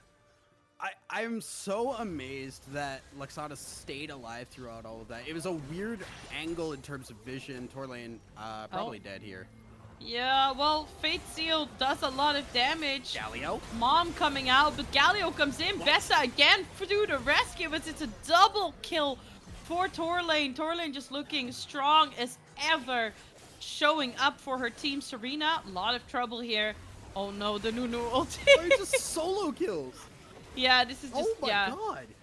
It's just absolute slaughter here. As they confirm this tier 2. There's not a lot that Ashe can do on her own. It's not a here. good look when 21 minutes into the game. Oh well, goodbye, Mimi. Yeah. It's not a good look when 21 minutes into the game, your Nunu can solo kill the Smolder. You're definitely a little behind the 8 ball for Smolder if that is happening for yourself. And now, again, just Mimi, every time Mimi is in range of this Syndra, it's just an ult and death. Like, there's not a whole lot Ashe can do at this point. We talked about how important the Black Shield can be. It just doesn't matter with the massive lead that has been built up for Team Tor lane. One Black Shield does not negate all that Team Tor lane can do. No, exactly. Because I mean, I want to say if you're up until your ears in magic resist, I'm not even sure if that would be the difference maker here either. So, yeah, their only hope would be to just kind of hold on until, I guess, Smolder gets their stacks. And that is a very cute little doggy dog. Hi, doggy! As, yeah, and I just think that that's right now, that's the only saving grace. Nice stop here from Uphill Fangirl. Nicely done to deny this disengage from the Camille. Will give them a kill and a little bit more space and time. But look at Tor lane up in the top lane. Yeah. To what end? To what end do they get anything out of this? They really just don't, because Tor lane pushing on the top side. You in a lot of scenarios, if this game was close, Raven Bay going down would be a big problem. But the fact that they can multiple times now send 3 or 4 people to respond to Tor lane and still not get her. Oh, the CC is just, it's just nothing that you can do. The bushes have eyes. The bushes have eyes, and yeah, exactly. Just waiting there, and that's going to be Ocean Soul for Team Tor lane. And kind of like I said, they've now gained control to the point where this game is entirely in their hands. This is where I want to see them close it out, because as we continue on here, Serena will eventually hit a break point that this Smolder is really scary. They just need to close this game out now. Yeah, and I think that's what, like, Tor lane actively trying to do here. They're forced to commit a lot of their abilities, Flash now as well, to just try and, you know, close this game out, confirm this inhibitor on the top side. We do see the Raven Bay to still pick up this inhibitor turret on bot. Push coming in every lane, and you can just see, like, Team Aya, they have to respect They have to respect the damage coming out of the Syndra. Control. Raven Oh, Bay but is in now trouble Syndra. again. Yeah, Raven Bay can be in trouble, but look at the damage. They're trying to knock up this Syndra, but it just... Oh, they just get the shutdown here. Apple Fangirl trying to keep standing in the middle of the Hextech ultimatum, but it's Torlane now completely unleashed. Dashing around will pick up the kill onto Lau. This will be the bot inhibitor. This will most likely be the game as well. Tying the scoreline up to a 1-1 is Team Torlane with a very, very strong performance. 12 kills to 31, a 15k gold lead. It's an absolute slaughterhouse this game. Team Torlane. A little too early on that, maybe. No. Now, Beta really low. No. We do have a Smolder with the stacks Guys. locked in, guys. I don't know about this one. And I have built this up really nicely, and now I'm in the middle. I wanted to close this game out. To close it. Yeah, exactly. Torlane, why did you do that? She's trolling us. She's trolling us. Oh, mega trolling. They're just gonna go. I'm kidding. No, they're not gonna go for it. It seems like Luxana TPing in for. To just not a see whole her lot. team back out. Yeah. Looking for Beta. Honestly, if that fight goes a little differently as the flash comes out from Beta, if that is a closer game, Smolder pops off really hard in that fight down to the bot lane inhibitor. Because there was a lot of damage being put down. The problem just was how much Torlane could put out and how scary it was for Serena to walk up. At a certain point when the rest of the team was falling apart, Serena just had to back away. There was no way to get into the fight without dying. If things are a little more even in gold, Ornn survives a little bit longer, damage is a little bit higher, all of a sudden Smolder really does become a linchpin for that team. Yeah, and that's the thing, right? It's the decision here on the Ornn. Who do I like lock down here? Is it going to be, is it going to be Torlane on the own? Is it going to be Luxana on the Syndra? They have to make a choice, and then it becomes a lot on Lau. And as it is right now as well. Oh no, the double stun. It will be the flash coming out here from the Morgana. Morgana will fall, as will the Ornn. Yeah. 2 inhibs down and the Baron in the pocket. Oh, Mimi. They're looking for it. Mom! They're not gonna get Nunu. Nunu just gets to kind of walk out, and now all of a sudden April Fangirl in the middle of everybody. But everybody is falling so low, and you just want the smoke to stay alive, but it's just not happening. Luxana will also find the last kill onto Mimi, and right now I can start building up again to how I wanted to finish this game off. Team Torlane with a very, very dominant showing, taking Team Aya to school, tying the scoreline up 1-1. That is such an unfortunate end there. Laurie just popping the flute for the bait. goes in, doesn't survive. Team Aya couldn't get their footing here, and we kind of said, yeah, Team Torlane, if they get an early lead, they get control. It's really, really good to see them get back on their feet after that loss and say, yeah, we're just going to go all in on the early to mid game, run away with the game, and not give Team Aya a chance. Yeah, exactly. I mean, this was what a showing as well. Honestly, this was just like a really, really, really dominant performance from them. But I think that we are gonna just do a little bit of a break and then come back to you with the giveaway that we have running. So do not go anywhere. Before we go to game 3, there will be a giveaway.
Welcome back. As I promised that we were going to do a little bit of a giveaway, and yes, here we are. We are going to spin the wheel, and that means that if your name is chosen, that you will be receiving 10 riot points. So please make sure Well, that you're 10 euros of riot points, 10 not 10 euros of riot riot points. points. Yes, 10 sorry. riot points doesn't get you a whole lot in this. What do you mean? It's better than nothing. But yes, 10 euros worth of riot points. That's what you're getting. Thank you. Yeah, Thank so I know we have a decent amount of people to go through. We're going to be getting two winners. So you. we will be giving two 10 euro cards away. Make sure you guys have your DMs open to make sure you can receive your code. Yeah, Exactly. and I think we are ready to pick our winners here. So why don't Yes. spin the wheel, see who we're getting.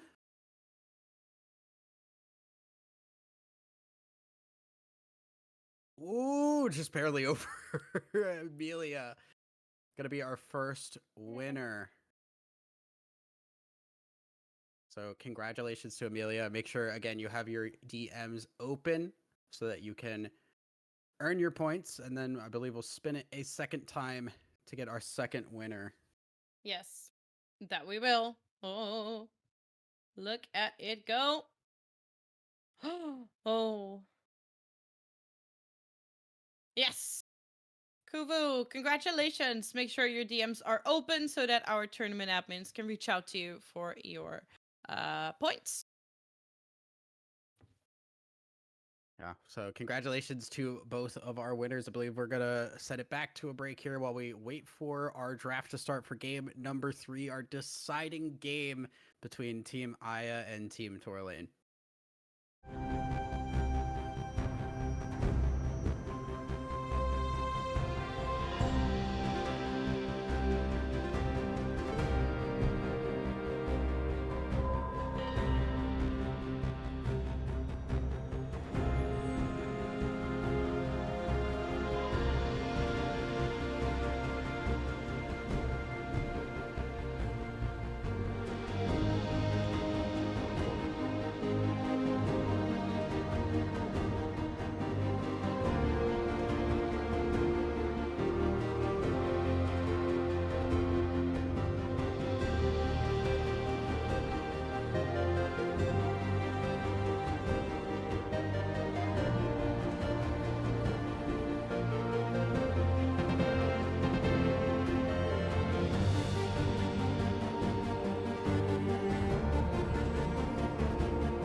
back with the final draft for our final game of this series. Tor lane on blue side, Aya on red side. The first pick is going to be Misfortune.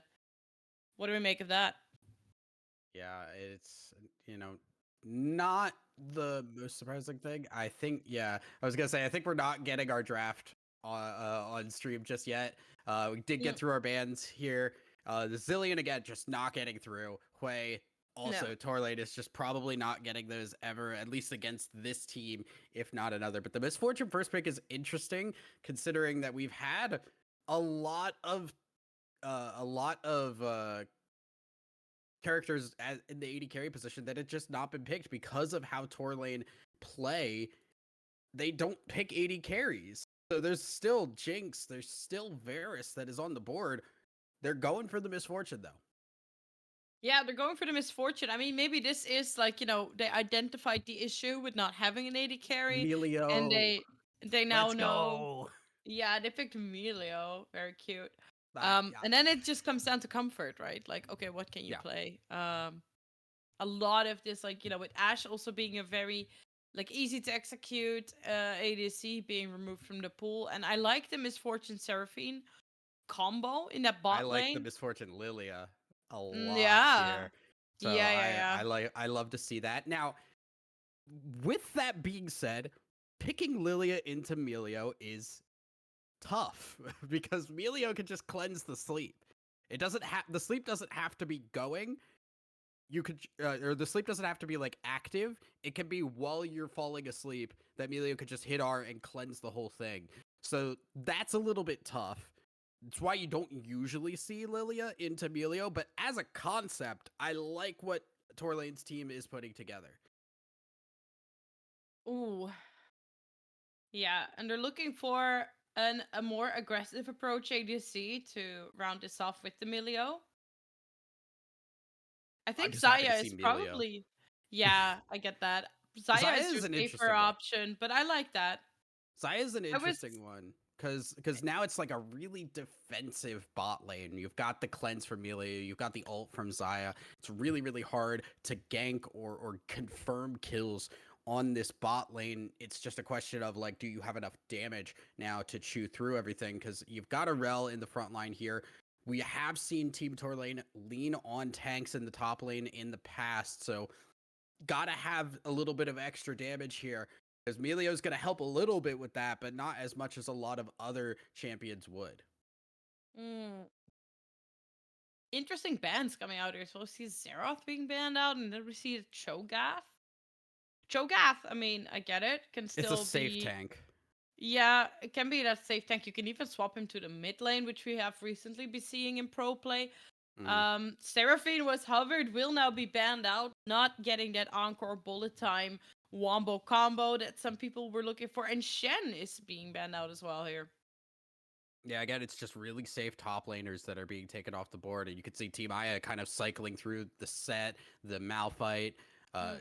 really the Dr. Mundo, like really stuff that does not have to interact with the lane if things go badly. You can just lose lane gracefully, show up to team fights, and set everything up, especially with a Sejuani as well. You've got a lot of frontline for Team Aya Ooh. into a Misfortune of all things. Misfortune not known for being able to bust through tanks very well.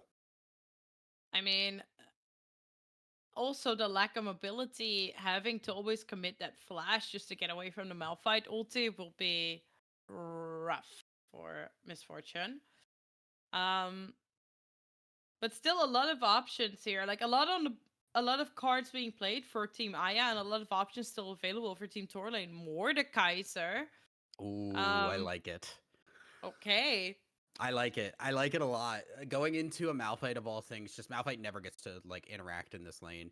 There's two kinds of Malphite builds you can go in lane against other tanks or like fighters or AD threats. You can go for a W max with grasp. If it's a squishier tank, sorry, a squishier top laner, you go for the Comet build and you poke them out with Q. Neither of those work against Mordekaiser. He's doing AP damage, so the W doesn't help you. You don't want to be auto trading with Mordekaiser anyway, and you can't poke him out because he is beefy enough and has that heal. We're gonna get casted. Whoa. Whoa, yeah. Whoa, we're gonna get casted.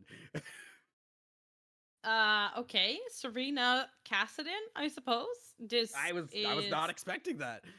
unexpected, exactly. Unexpected. So the Cassidon's really interesting here because that is kind of okay. You got Sejuani and Malphite who can be really, really good at gauge. Cassidon can follow up with that, and he's pretty hard to catch out. Once you hit that level 6 point, yeah, you could get a Lily asleep. Even if Melio can't cleanse that, you're hitting a Malphite, you're hitting a Sejuani. The Cassidon can just R over the wall. Zaya has the ult as well to be able to dodge out on some damage. This is a team that is really tough to kill on multiple different levels, and you don't have that hyperscaler kind of carry to really burn through all of the tankiness and stick to those really slippery members.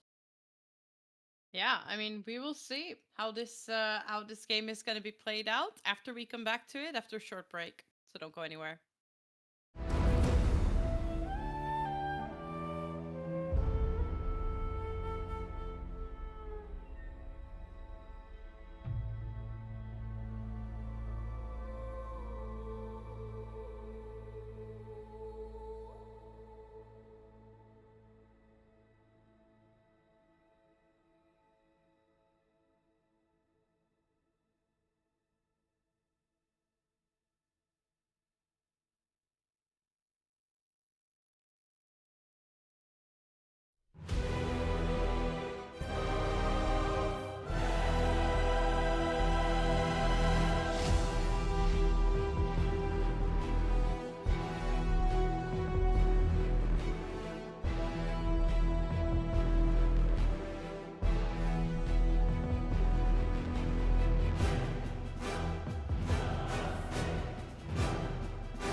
Welcome back as we head into game number 3 in this best of 3 series. Yeah, Team Torlane on the blue side, running the Ari this time. Again, kind of looking for that mid-game power spike. We're seeing on the other hand, we've got the Zaya, the Kassadin, the big tanks for Team Aya looking to scale up, looking to have that Kassadin level 16 power spike go crazy. Yeah, exactly. The level 16 power spike is the name of the game. We do see a defensive dart on both of these teams. Torlane, the farthest forward out of all of them. Top lane is going to be a bit difficult here for Lao. Raven Bay obviously has kind of been playing the more aggressive, the forward top top lane picks.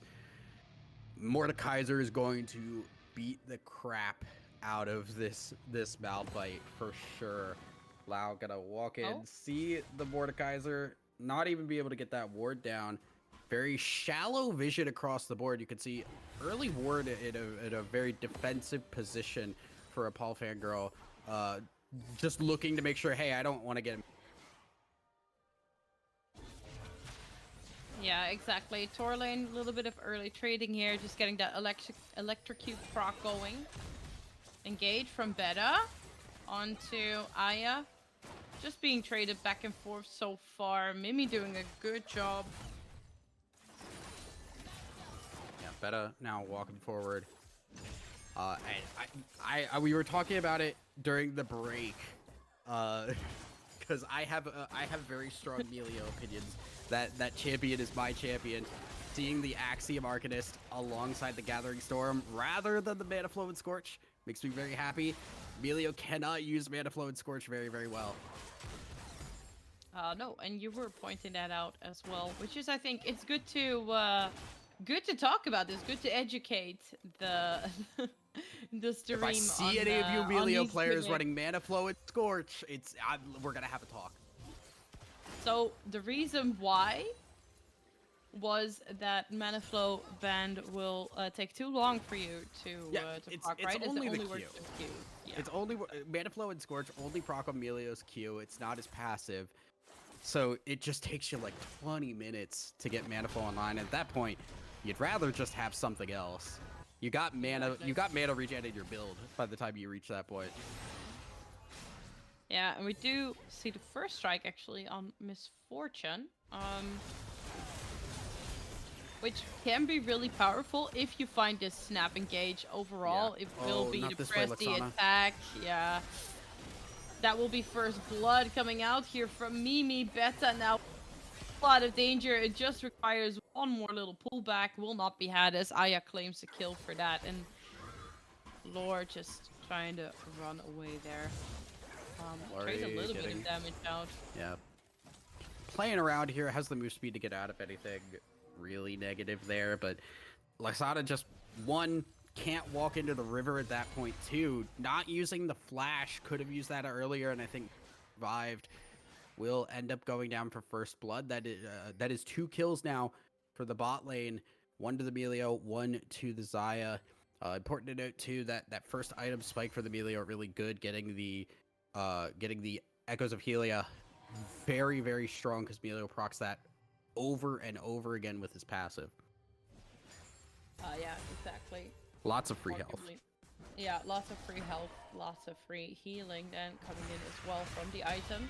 Nice pull here from Raven Bay. And it's like you said, it's like Lao just has no business in this top lane. Just getting completely bullied out.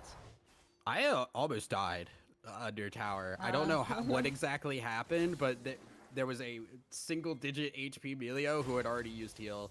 So heal is gone in that bot side for Team Aya. Do have the flash up. Mimi also does not have flash available for a bit. So possibly when we hit level 6, we see Laurie maybe try to move down and get something going in that bot side, because the MF does need to really get online if you want to make use of her, especially when we're seeing this first strike build, which does indicate more of the lethality build rather than attack speed.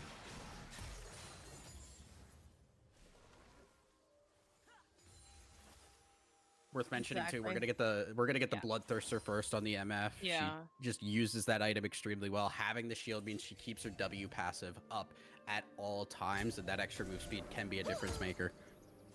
Yeah, exactly. On an ADC with this low mobility, also versus the Xayah, this is just a kind of a must pick up. It's not the most in terms of damage output, but if you are low on mobility here, it's just a really valuable item to start with.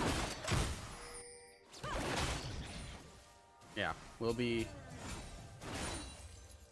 as we're now seeing the vision control being placed in, will be cleared out. Laurie is here now. We're gonna be seeing now if there is a gank. I don't expect much to come out from this. Reminder too, once we do hit level 6, while Lilia level 6 is really good, this Melio can cleanse that sleep very early, meaning that Lilia ult basically does not exist in a lot of these team fights. Yeah, exactly. And that becomes tricky because a lot of that setup will come from that lullaby.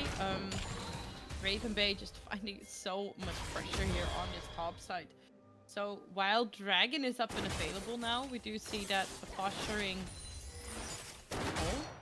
is up here. Mimi pushing forward. April Fangirl is gonna be spotted on a ward here. Beta, they don't know where she is. They don't know that she is in this. I don't know where she is right now. Dragon, she's in the she's in the bushes. I lost her. Who's Beta? Really? At the end of the day. No, it's gonna be Dragon started up for Team Aya, and with that lane control, yeah, they just get to walk over and take it. Yes, their Cassidon's pushed in, but Tor lane not gonna be moving over with that mana. Looking for a fight, and again, Raven Bay, you can see just what do you do here? You just continue to shove in, already looking close to a second plate in this top side. Yeah, this Mordekaiser is going to be rich this game, but now it's Fangirl coming in from a creative angle. We do still have the flash and barrier available. Good damage coming out though from the Misfortune. Beta actually also making it out of there with just a little bit of chunk damage to their name. Yeah, flashing out early, wanting to make sure that that HP is still there because they don't want to back yet. Really good juke from Luxana. Doesn't get hit by the Sejuani Q. Stays up and healthy and able to turn that fight back around with Sejuani showing on the bot side. Does mean, hey, our top laner is shoving lane. That Malphite's not doing a damn thing if I go for Grubs right now. Yeah, exactly. Grubs pretty much have grabbed and protected here. Lore will take those any day of the week, as we do see Mordekaiser's pressure on top lane just endless. Not much that Lau can do. Pretty much locked in under the tower. Yeah, the CS difference really started to kick in here. With a blasting wand already finished too. I'm curious what the gold difference in the top lane looks like right now, because it has to be pretty decent. Malphite going to be going for a little bit of magic resist, going to be going for the hollow radiance there. But that's a third plate now. Mordekaiser really raking in the money at this point. Yeah, and that's rough. They're gonna feel that. They're really gonna feel that. There we go. Now we're gonna see the gold difference, and it's already about 1,000 gold. It's almost 1,000 gold for Raven Bay, and that's gonna continue to get more and more. Remember that's like over a blasting wand worth of money in favor of this Mordekaiser. Yeah. Oh, Charm coming down onto Serena here. April Fangirl was in the area, healing from Melio. Sustain him a little bit more in this lane. Lau actually almost getting the kill. Whoa. The flash forward though will confirm that Raven Bay on Mordekaiser will win out on this solo bolo. Honestly, could have been really huge for Lau to get that kill, get kind of even out what that lane was, but now things are extremely dire in that top lane. Not only Nice buffer that on this fight in board. the top side, you're losing a bunch of minions. Your tower is getting pressed even more, and Raven Bay is gonna clear that tower out before all the plates are gone. There, we're gonna get 5 full plates almost assuredly on this Mordekaiser. Yeah, and that is rough. So far, Feast of Warfare have not been claimed yet, but as I say that, we do see a fight kicking off here. Lullaby, nice heal. Bullet time already being used here. April Fangirl just trying to dance around, but shortly they will fall, and that's Luxana picking up a kill for herself. Featherstorm goes wide, and that will be Feast of Warfare claimed for Team Aya, but the charm from Torlane connecting. Nice roam down here with the Spirit Rush. Will be picking up a kill for herself. Almost an out there for Team Aya. They almost got the Sejuani free. Apple was very close to surviving, but that damage from the sleep and the bullet time was so heavy. And without the cleanse to get away from that, you're just tanking that over and over again. The Sejuani has not hit a tank build yet, so was able to get melted down. Almost survived, but unfortunately just not there. And there is our first tower already taken. Yeah, I mean, it's early on into the game, but it looks like they want to try and do something about Raven Bay early, but Lau, so much damage, and now there's just no getting away. Nah, there's no getting away from Raven Bay, and they will just pick up the skill more, looking really, really strong on the Lilia as well, with that Leandri's already in the pocket. This is really scary now, because not only, like we said, the first item complete on the Lilia is so huge. Now you've got already the tower down, the Rylai's. This Mordekaiser's going to go back, probably work on a either the Leandries or the Omnivamp to really just run this lane into the ground. And Malphite, at some point, is going to start to have to group with the team in order to make something happen. Yeah, exactly. Once that Rift Maker comes in as well for the Mordekaiser, then the sustain in the lane is getting more and more. But it looks like they're wanting to chase him down. Magnus Storm comes out. Bullet time doesn't really connect onto anything though, and now Mimi back on the chase with that lethal tempo. So good at just keeping going in these skirmishes. Whereas the first strike Misfortune, you know, after a few seconds, that first strike falls off.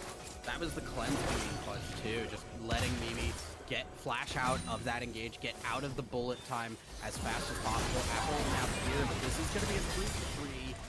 Not going to take it, and I think that is honestly the correct call. Wave control here. Dragon is available. The sleep, though, is the big worry because there is not Emilio to cleanse it. Yeah, exactly. Lullaby being up and available for lore can be the difference maker here. Hextech, Drake. Great vision from Team Torlane as per usual. Mimi doing a lot of damage. We do still have the barrier available. She'll have to pop in Luxana as she walks out of there, trading that for the Featherstorm. But there is the sleep, and now Luxana just so incredibly low. Can't really do much. It will have to be Beta who confirms the kill. Serena flashes forward, gets a shutdown, and that will be another kill confirmed here by Lore onto Mimi. Featherstorm was already being used. The charm connection from Torlane once again is a double kill for this Lilia with the great vision they had already set up around this Hextech Drake. This should be uncontested going over to Team Torlane. And let's rewind that back. So much of that fight happened because of the engage that we saw with the bullet time earlier. Beta flashing, hitting the Rel Magnet Storm, forcing the ult out of Melio, meant that the Lilia ult could be used on Melio to get that kill, start the rest of that fight, and everybody else fighting when they really don't need to, trying to get something out of nothing, and it costs them not just a bunch of tower deaths, but the dragon and their second tower on the map already. Yeah, this map sure is starting to look very blue now as well. Luxana just chopping away at this mid tower, and I don't know, like, I don't think Serena is in time for this. It's gonna fall. That is three tier 1s locked in under the 15-minute timer. That's pretty crazy. They almost got all plates in this game.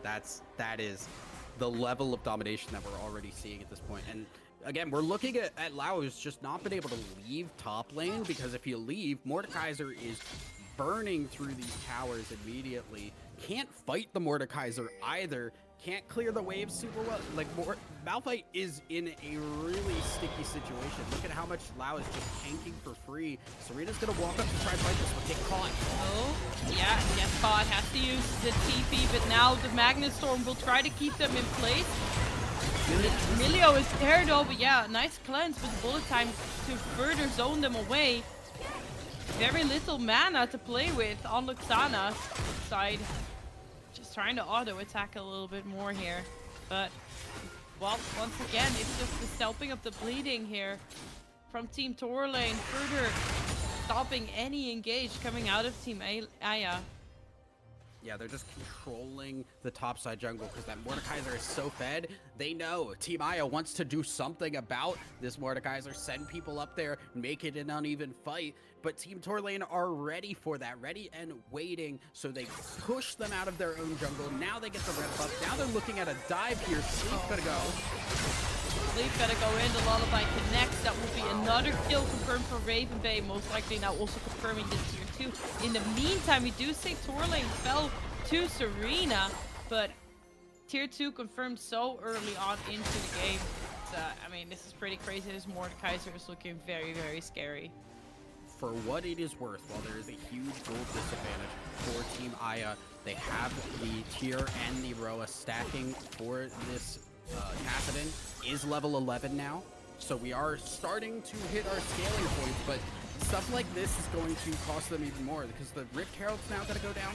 When the Rift Herald's going down and there's already a tier 3 tower, an inhibitor tower, open to be taken, that's very scary. You can really put pressure on. They gave it to the Lilia. I think there is a world where you give that to Mordekaiser. It's like just go my Scarab, and just run down the lane. Yeah, exactly. The amount of pressure this Rift Herald can put onto Team Aya is incredibly scary. And Xayah also just isn't at the point yet where she can shred through waves to just deal with the pressure on the map right now.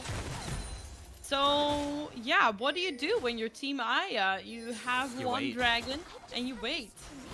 You wait, you try and continue to get money into this Xayah, into this Kassadin, where the waves are much safer. Now you can maybe go for a fight. Yeah, they're trying to go for this fight. Bullet time though just doesn't connect to much here.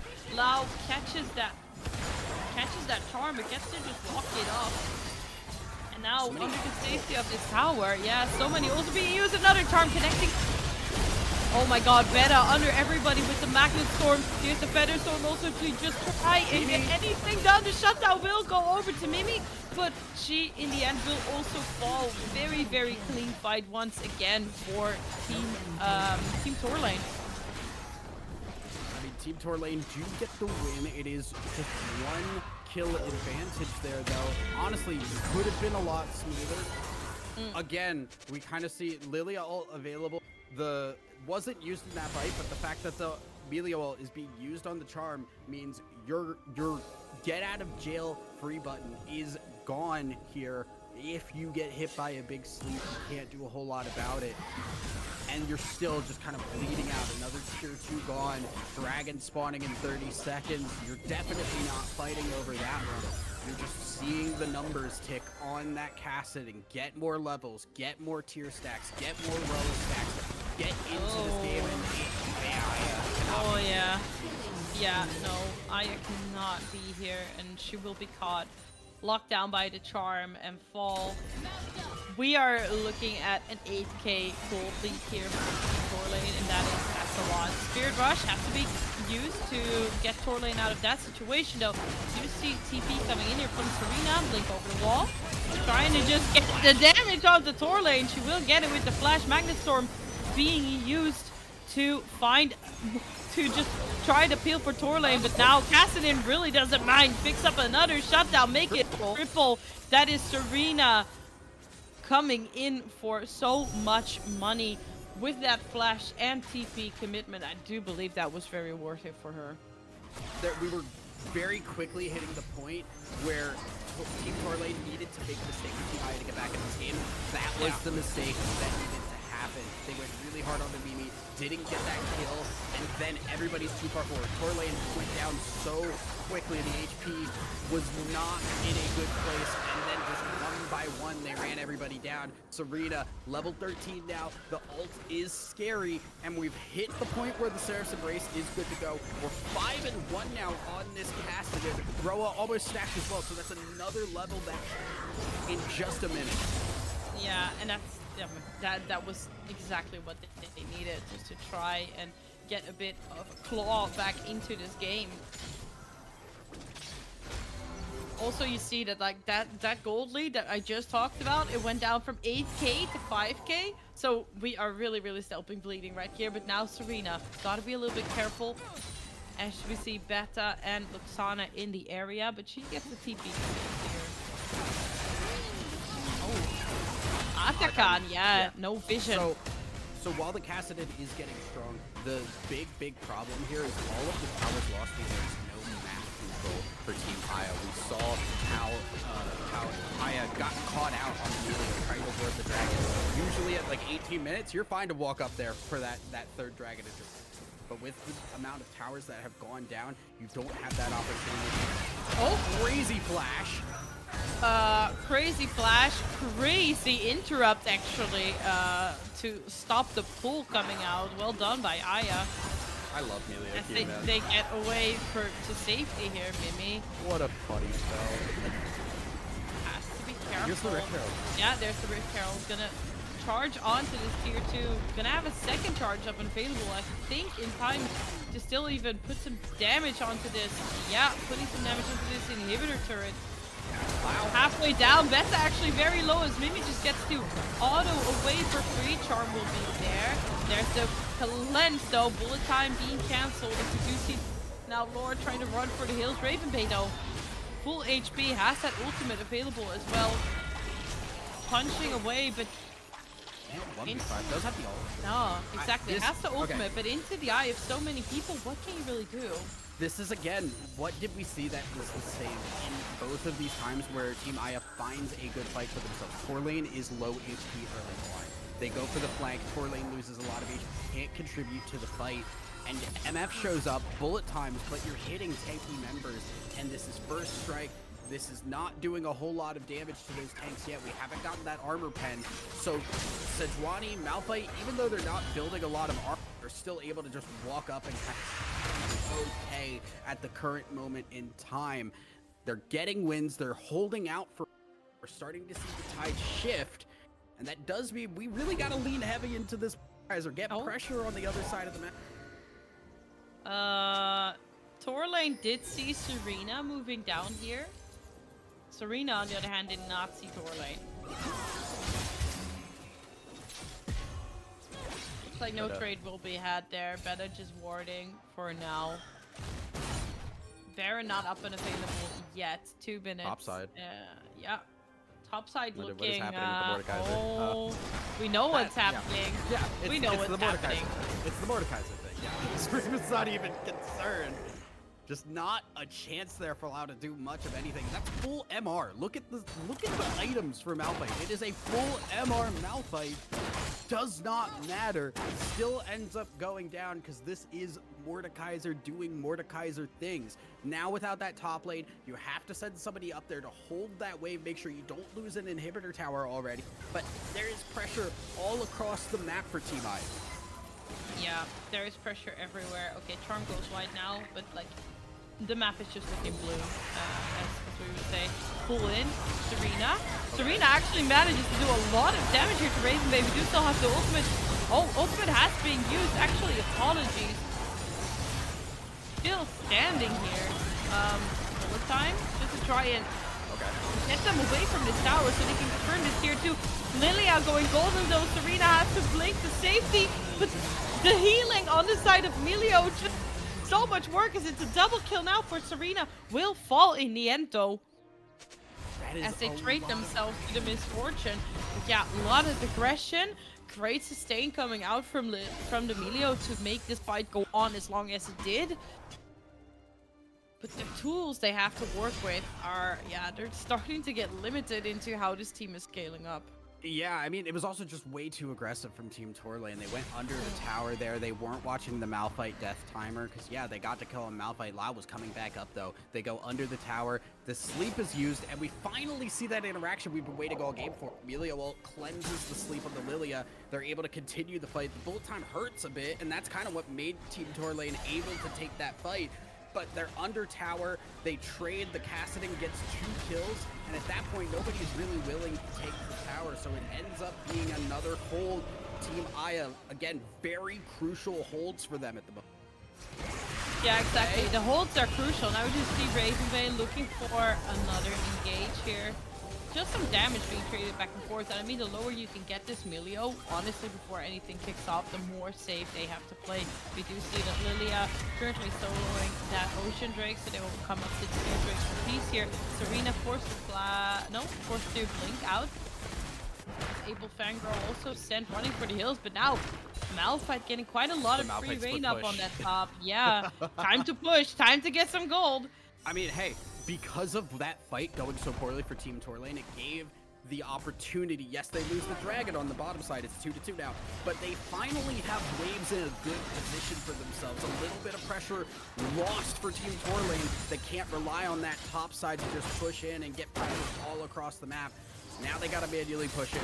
They're gonna be seeing some backs here. Level 16 gotten by Serena, Malignant, Seraph's Embrace, Roa. This Kassadin is fully online. Serena has the keys to be able to carry this game. Yeah, she sure got it's in her hands now, and that feels a little bit scary as well, right? If you are in this position of this Kassadin. Because you do have to step up into Raven Bay, into the Charm, into Beta with all the CC that she has to offer. And you've got 1 blink to make this work. Yeah, I mean, there is the Melio cleanse to help out a little bit here. But Serena really does have the opportunities to just kind of, like, catch people out. Now, again, Raven Bay in a 1v1, if Kassadin stays in range of the Mordekaiser should still be a-okay in that fight, but everybody else, Serena can just kind of either run down slowly or pop them. Gonna see the Baron started here. I like this call. Forcing the team fight out of Team Aya, and they know as a team they are stronger. Yeah. Torlane uses Spirit Rush going in. They do have the vision on it. Lao with a big ultimate. It does a lot of damage actually. Lao will go down on this though. It's too early indeed. Yeah, the charge connects so far.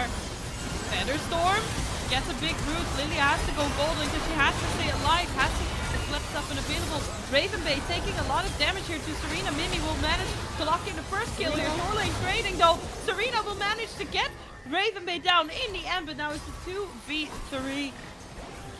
And just Emilio trying to stay Mimi. Yeah. Wait. The Ahri went back. The health bars are not there. They can't fight this TP coming in.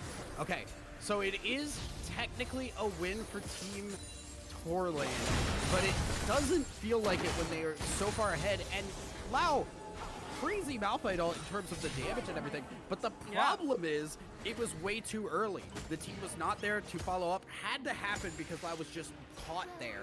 You know, you use it to use it, because if you don't, you just die without it.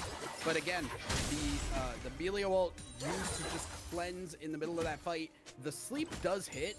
Importantly, Laurie does not hit anybody other than the Melio himself with the sleep. So kind of a lot of different things working out in that fight. Yeah, exactly. A lot of different things working out in the fight for them. But it was a heavy investment, and then to not come out and still be able to do this Baron, it's just another way of Team Aya also holding on in that sense. They get to stop this Baron from coming in and give them just another little bit of breathing space to just try and clear the waves. The thing too is take away the pressure. Team Torlane just doesn't have good Baron take. The MF is not building you know, attack speed to hit this Baron enough times, and the MF passive is kind of a huge part of her damage. So if you're only getting that once, you're not doing a whole lot. Yeah, Mordekaiser will do some work, but you look at how engaged Happy Serena can be here. Yeah, happy to do that indeed. We still have the cleanse up available. There it is. That's the lullaby denied. Nice ulti though from Maple Fangirl once again, forcing out the Lilia. Gold has so much space to play with, but there is still a tower standing here, and April Fangirl not healthy enough to go under that tower to try and look for anything else. Look at bot lane. Bot lane is still getting pushed by the Mordekaiser. Yeah. They're winning it. They're winning it, but they have to pull the trigger now. They have to decide, are we going to keep looking for kills here, or are we going to go back and defend? And Rhythm Bay will be picking up this inhibitor. Yeah, I mean, for free. I mean, yeah, Team Torlane's happy with that trade. They're fine trading a death for a death and getting an inhibitor in the process, especially on that bottom lane there. You're not going to be able to send anybody over there because you don't have a TP and the Baron is up. It's a very scary situation, at the very least until Serena's teleport comes back up, because a Baron fight where you have no TP to cover that inhibitorless bot side puts you in a sticky situation. Yeah, that it does indeed. Currently, I mean, we do also see Ocean Drake up and available now. So we'll put any team on Soul Point here. Team Aya arriving first, and they have a lot of damage. Started. Yeah, I mean, Baron has been started up, but it's like, here you see the difference in the ADC. Just Saya doing so much more effective damage to this objective, but oh yeah, it's slow. They're gonna get there in no time. ult from Malphite. No ult available. I mean, Sejuani still has ulti up and available. She just has to get in the pit. Will find the ulti there. Torlane though will find Lau. The bullet time does a lot of damage to Torlane. Picks up her double kill. Goes over the wall looking for the Melio here. They're looking enough. They will do so. It will be the ace. And that will confirm that this team is starting to march down mid lane. TP though onto that bottom lane, and that one is open. Yeah, I think they're gonna try and just walk over to the spot side and say like, hey, yeah, mid's there, but let's push through the lane that has the inhibitor gone, and this should be the end of the game. That fight goes so differently if Lau has the Malphite ult go in there. It gives the opportunity for Team Aya to walk up and take that fight better, but because they don't have it, they have to walk into the Lilith, they have to walk into the Rel, the bullet time, everything just gets thrown at Team Aya and they don't have a response. Yeah, exactly. They just didn't have a response. This game got out of their control really, really quickly, and that's why, you know, it was just a painfully stalled out loss is what it looked like for me. Yeah. And that's unfortunate, because that's not how you want this game of this best of 3 series to end if you take it to a game 3, but that is how it went. And so Team Torlane, they will be locking in the win here, and I think that also they are locking in second place so far in the standings. So yeah, that is congratulations to them. I do think while it was for a while kind of a chokeout, I think Team Aya showed a lot of resilience. Serena getting as strong as she did on that Kassadin. The Kassadin was a threat. There was just a couple of plays that slightly differently give Kassadin options and maybe a little bit of... I think there was desperation on both sides, right? We saw the tower dive on the top side inhibitor that went so bad for Team Torlane that gave a bunch of money over to Team Aya. Team Aya kind of forcing that fight while the split push happens on the bot side, not working out for them. There was just definitely a lot of anxiety, a lot of that pressure on both teams. Yeah, exactly. And that's like the thing, as you say, like the pressure, the anxiety just gets a little much if you have so much map pressure you have to deal with, and you feel that you have to take a team fight to make something happen. And yeah, that just didn't work out in the end. So yeah, Torlane, they to pick up the win here, 2-1. So yeah, congratulations to them. But still a fantastic job from Team Aya, how they showed up in this series. I think that we will toss it to a quick break, and we will come back to you when we have our next series confirmed.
woman, I ask you, will you follow me tonight to break their spine and reclaim what once was mine?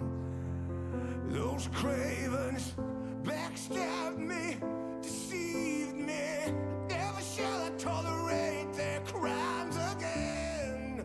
Now let the hunt begin. Oh, 7,000 souls scared and daunted, such a tale of woe. Not too long ago, this village was a golden scene of hope. Call down the reckoning to bring back hope and peace. Restore our glory to live forever. Bring down the dark regime. I know how to unleash eternal power. Lead us to order. I am the light bringer. Fellow warriors, I ask you, should my campaign come to an end, there's way more to avenge. Oh, 15 million souls living in this realm without much hope. Not too long ago, this kingdom was a golden state of hope.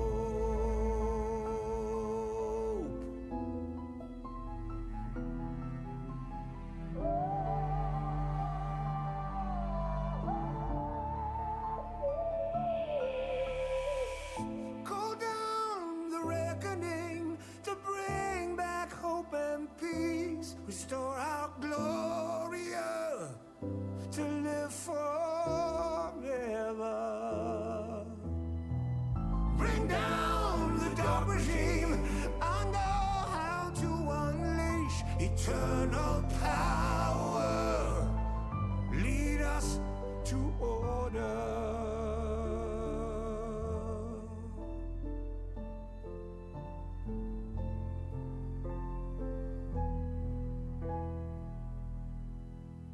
I am the light bringer.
The era of metal has begun, and metal shall prevail. For we know what they have done. 5 legends of our realm who sought to follow the path of their dark musings. But they did not know what they had summoned. Pentakill. To these creatures, there is but one thing left to do.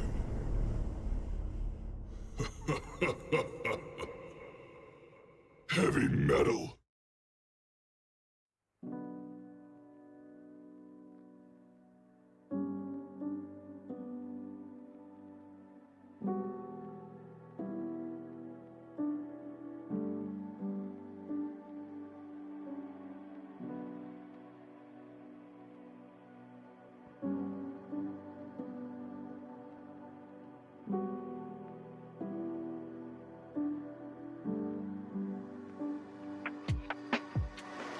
I've come so far. In a city once so ruthless, risked it all like I was invincible. If I have to break a rule or two, so be it. Became a song. Now you a loser or a champion.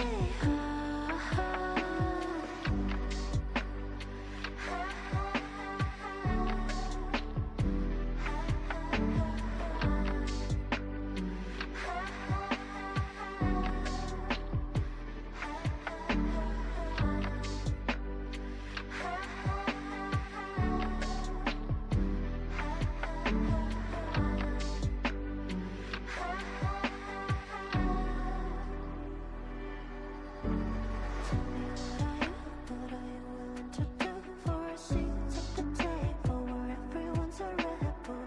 It's all on you, don't kiss chips and make a move for a seat at the table. Are you even available? Take what's yours, claim your power, take control, scream louder, take what's ours, take what's ours, take what's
all is possible under cyber city lights.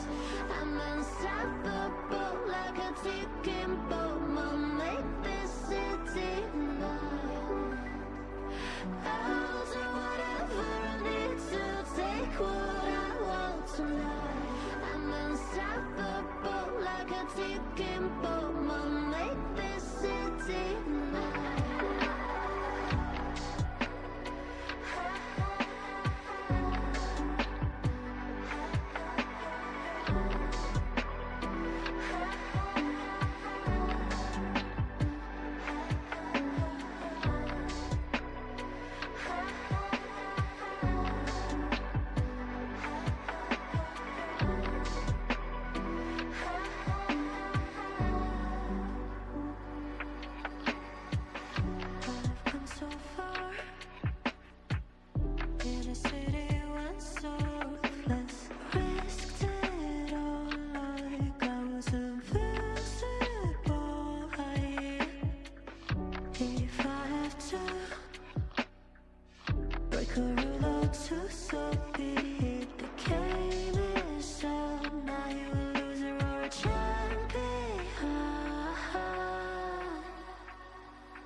Y'all sit back and watch me speak. About to take over your screen. Talking bulls in 93. Talking mom, I'm on TV. Y'all know all I do is me. All I do is me. Y'all sit back and watch me speak. Y'all sit back and all I know, my money green. About to snap and make a scene. My cup off and make this free. My cup off and make them scream. Go pop off for TMZ. Y'all sit back and watch me speak. Y'all sit back and watch me speak. Y'all sit back and watch. Watch me. Watch me. Watch me. Sit back and watch. Sit back. Sit back. Sit back. Sit back. Money long, nothing on credit. I got style, don't catch no feelings. All this bread ain't got no lettuce. I got style, don't catch no feelings. Watch me. Watch me. Sit back and watch. Sit back and watch. Sit back and watch. If it ain't got style, I ain't with it. I ain't with it. If it ain't got style, I ain't with it. Look. If it ain't got style, I ain't with it. I ain't with it. If it ain't got style, I ain't with it. Look.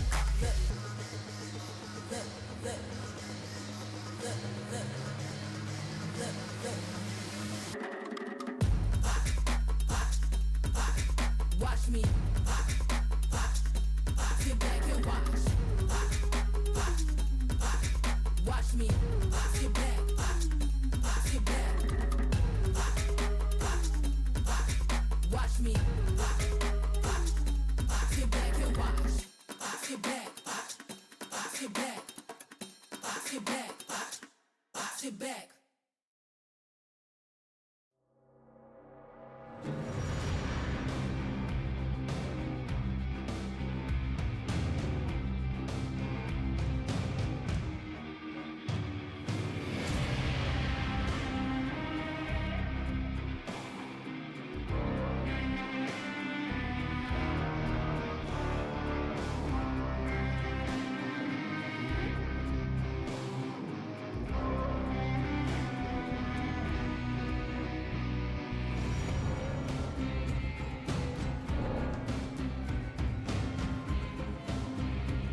Hello, welcome. We're finally here. It took long, but we're finally here.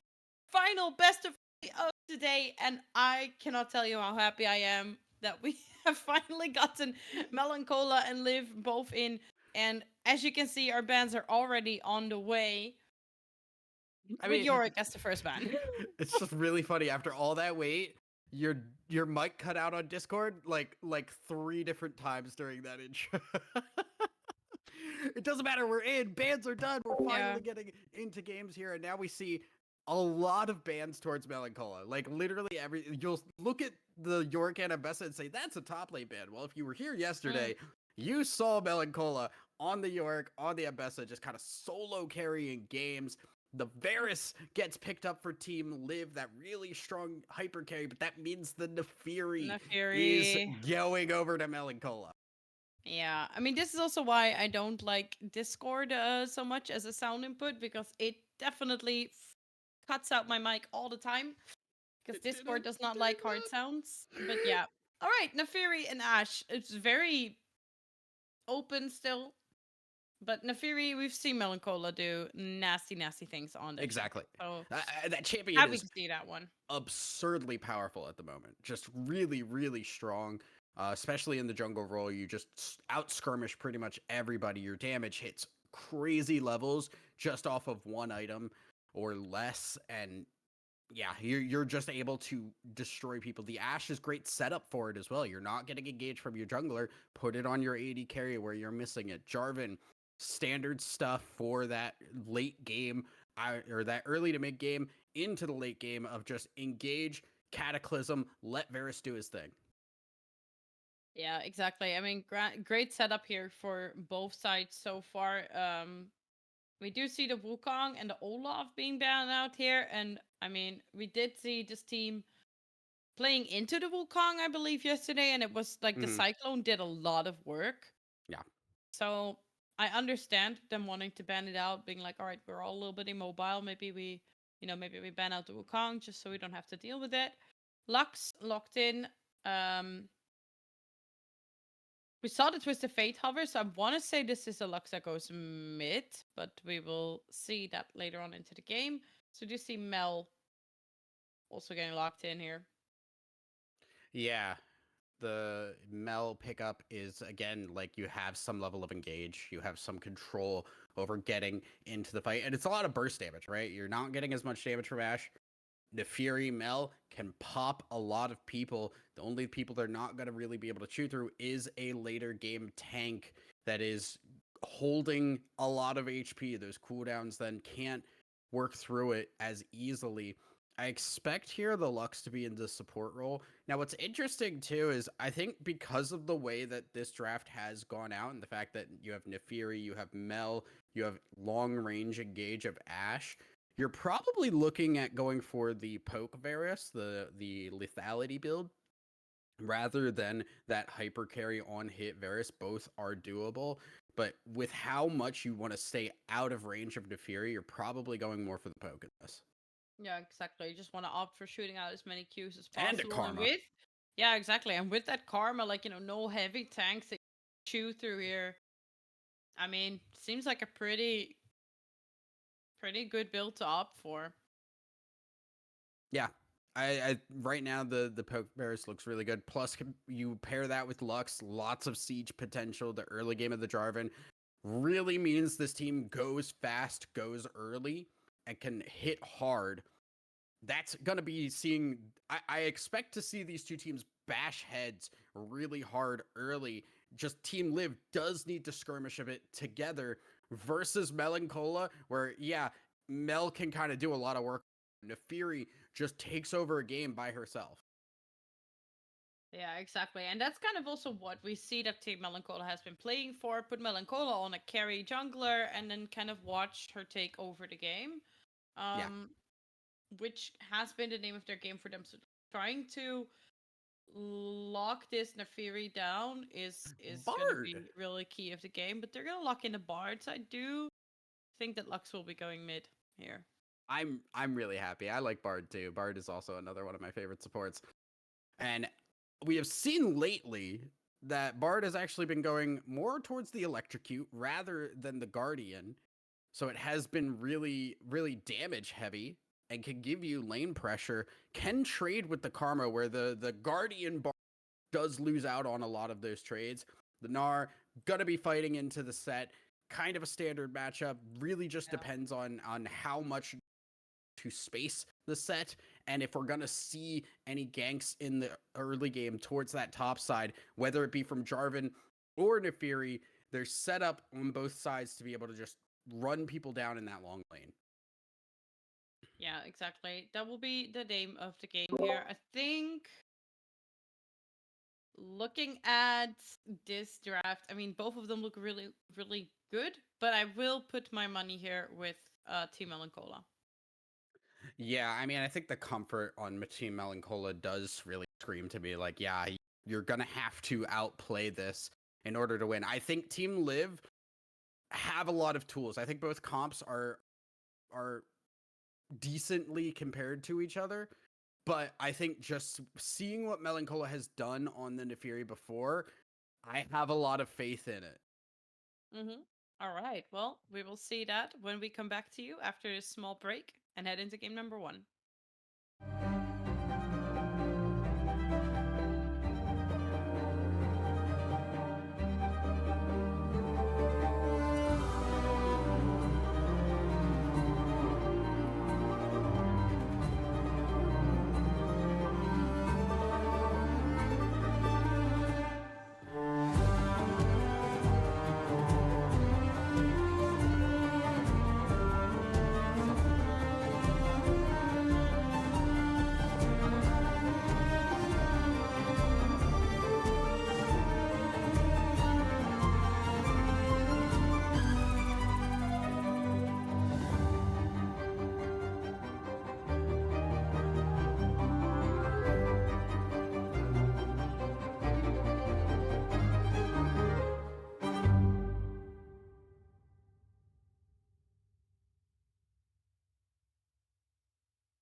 Yes, we're finally in. It is time for our first match in our final best of three. On the left-hand side, we have Team Live. On the right-hand side, we have Team Melanchola. Yeah, again, Team Melanchola. 30 seconds until minions Really, spawn. what we're looking for is what can Melanchola do in this game, because the Defuri has so many tools, is a very strong champion. You can solo carry games with Defuri, going up against Wasi with the Jarvan, so that it is much more of that early game, trying to gank, supportive kind of jungler setup. So you're looking right now at Team Live saying they've got to work together in the early game, whereas there's a lot of individual skill that can be expressed from Team Melancholia.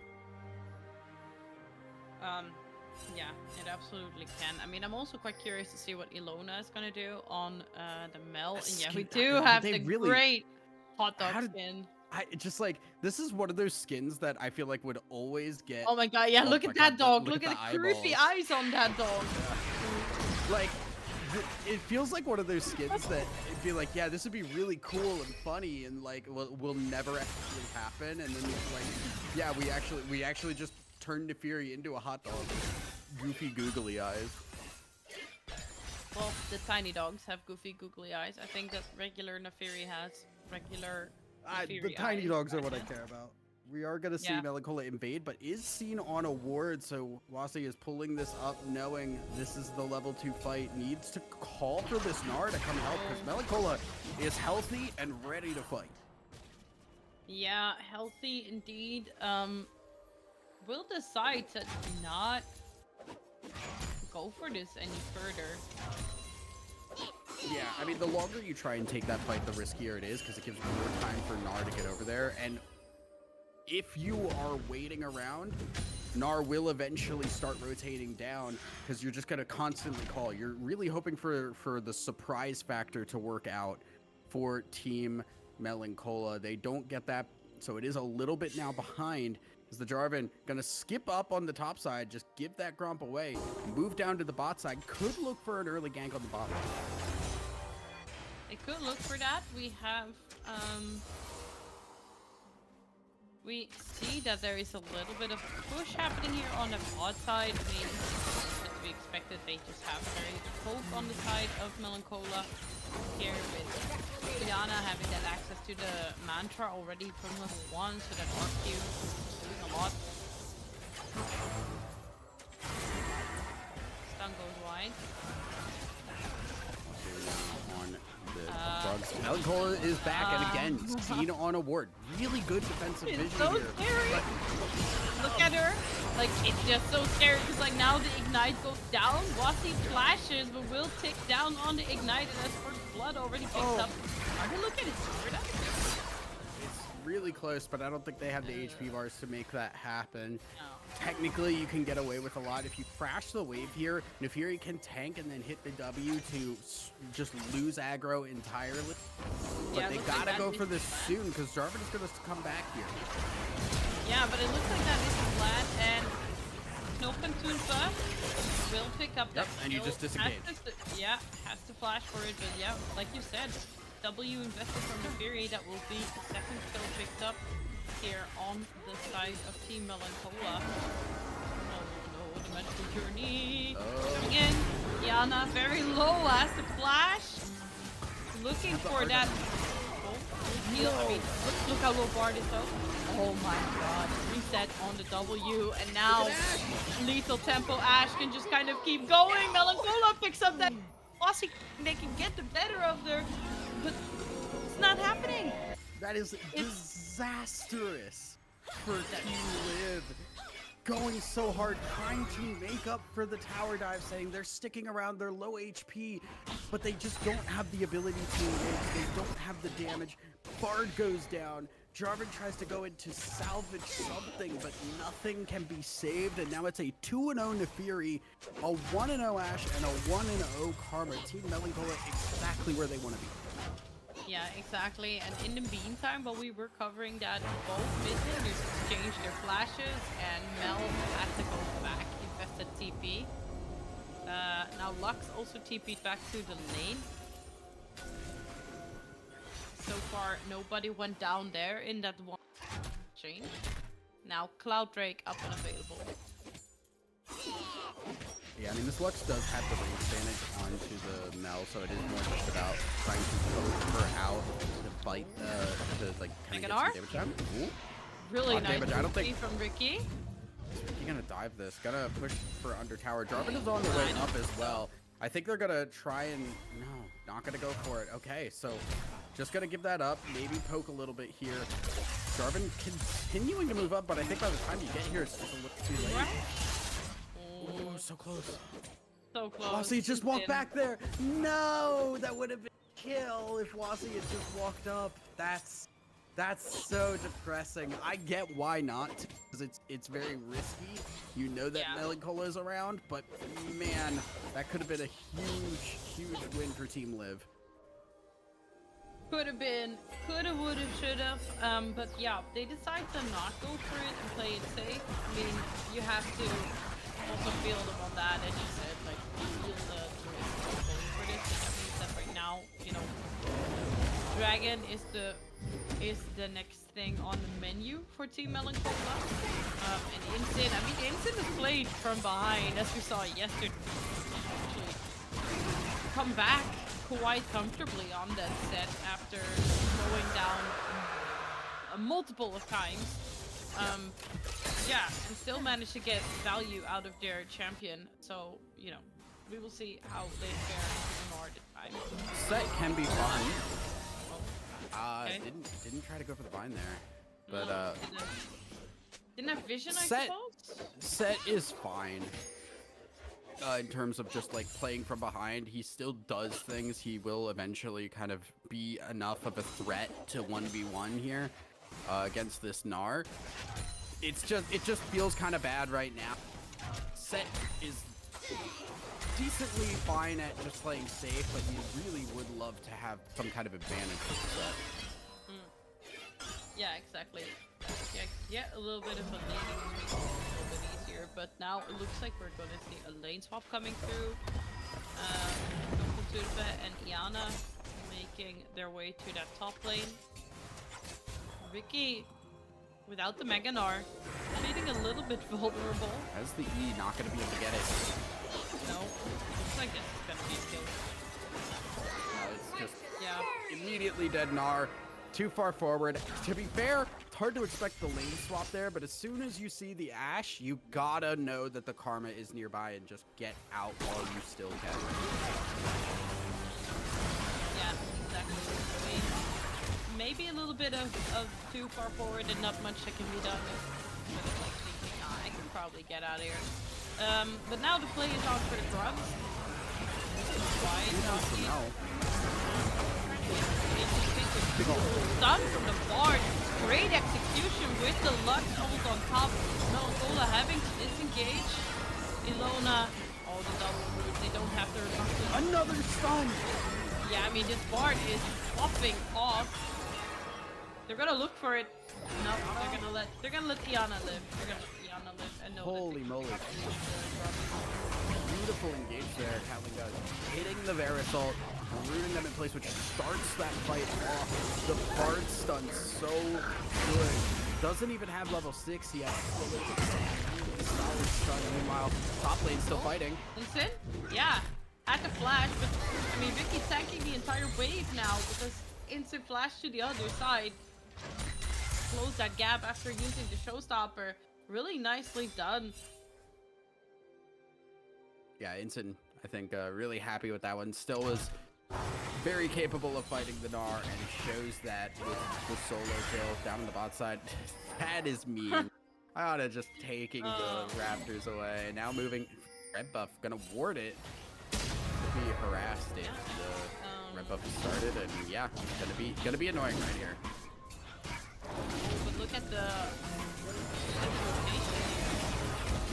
Heavy investment from Team Melanchola, but Ooh! nice rebuttal.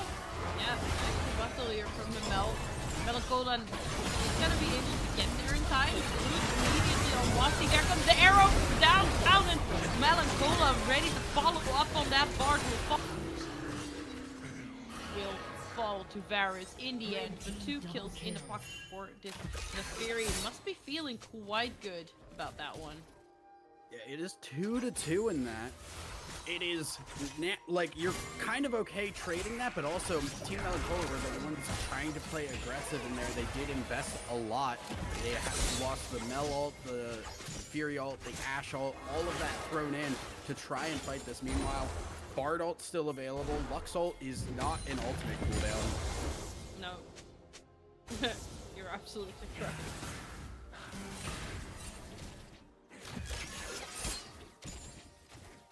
Definitely, if Lux is opted to go for that second domination tree, then that definitely doesn't have the cooldown. Magical Journey out of there. Funny Bard things. Eyeball song. Do love to see Bard just getting out of absolute just dumb situations because of Magical Journey.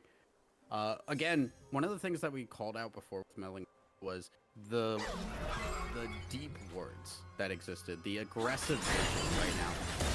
Looking at the bot lane, or sorry, the bot side jungle, tons of aggressive vision for Team Melanchola is, is gonna have to dodge out on the Lux ult, and there's more people here. Yeah, there's more people here now. No rebuttal available. I mean, it's rough playing into Lux, but down here. There's the exhaust on Sebastian. Root, follow, Magical Journey, Melanchola, stop the Cataclysm down. The Bard still trying to do as much as they can in terms of damage, change of corruption to follow here, and the Lux will fall. This time it's a double kill for the side of Melanchola once again, but in a pocket of Mel. Yeah, but it is a double kill, or sorry, 2 kills across the board because the set goes down in the top lane at the same time. So Ricky getting a revenge kill for that solo bolo in the bot lane. Now we're also seeing too just how much Melanchola, because how long did it take them to kill this this Nefiri is trying to fight this one out, doesn't have the ult, can't force Snar to stay. But yeah, the Eclipse being so big, the Karma Shield, incredibly strong. Nefiri is able to frontline pretty decently right now and is kind of scary when doing it. Yeah, she definitely is, and now as you pointed it out, the is locked in, and she's gonna get a little bit of shielding. In the team fight, now Infernal Break up on the menu next, no vision in the fist. So Varus will be looking to dash out a little bit of blind damage, doesn't confirm that. Two dragons and a single grub pick up for Team Melanchola. Now they're just one away from the objective bounty. So they are feeling A-okay on that. Melanchola 4-2 right now, 1 item completed. They'll be looking for just a little bit more aggression around the map. I'm a little surprised we haven't seen more jungle attention top lane, considering how much fighting has been happening. Instin's been getting poked under the tower really hard, but has been fighting decently too to get 1 kill. Yeah, Instinct gonna walk into that bush, just deny the rest of the drugs, but Root? No, Root just doesn't connect. Melanchola flying all the way after. The Cataclysm to follow. Nice and vulnerable to dodge out on the Lux ulti. Whilst he's so stuck here between a rock and a hard place, will go down to Melanchola once again. Will have to charge over the wall just to look for more. Ricky looking rather vulnerable here. Does go back to the safety of the tower. So might be able to lift this one out. Yeah, gonna get out. I mean, man, I think if Instant had used the mini trucks to stun the Jarvan, that could have been Instant. Oh, showstopper under the tower, and that will be leashing. Oh, that is a show-stopping play right there. That's leashing. Yeah. Leashing tower aggro and they went for a dive onto the ash. Yeah, they went for a dive.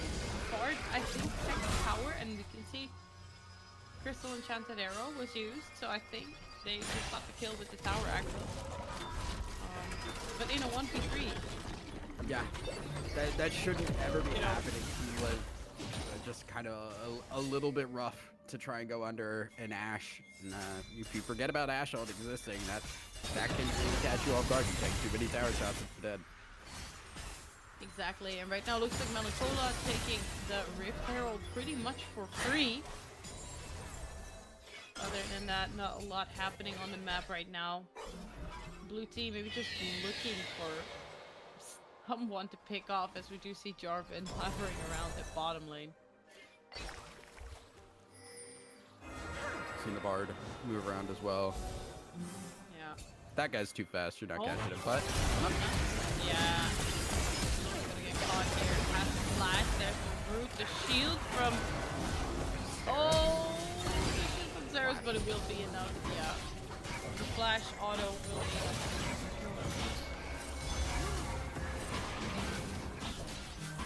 another death here for the Mel, and that is kind of been the saving grace for Team Live, is they've been able to punish this Mel pretty decently.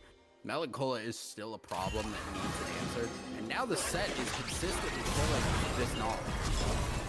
Oh, invulnerable immediately being used here. So, a lot of the dogs falling in the tower. One little pupper. Nope, that little pupper decided to die as well. Might make it back to Mama. So Risto goes down, full confirm tower here as well. So looking for Wasi, but out of range of the root from Karma. And that's the thing, if you don't have that Karma root, there really isn't a lot that's gonna help you open up the engages if Melancholia is not gonna be able to do it. Oh, disruption under the tower. Seth will just confirm this tier 2, and I think knows that their fate is pretty sealed here. Just trying to do as much No, no. Yeah, okay. But it has to go on to the Bard. Yeah, right now that is 3 so kills on fucking the Bard. The Bard is strong. Don't get me wrong. I'm always happy to see a fed Bard, but I don't think Team Live want that. I think if those 2 kills are able to get on the Varus, we're in a much better spot, at least in terms of creating some level of pressure from this Varus. Yeah, exactly. Because you also don't want to have to wait for too long for Varus to kind of come online and start getting these items that really start digging into the health bars of Team Melancholia.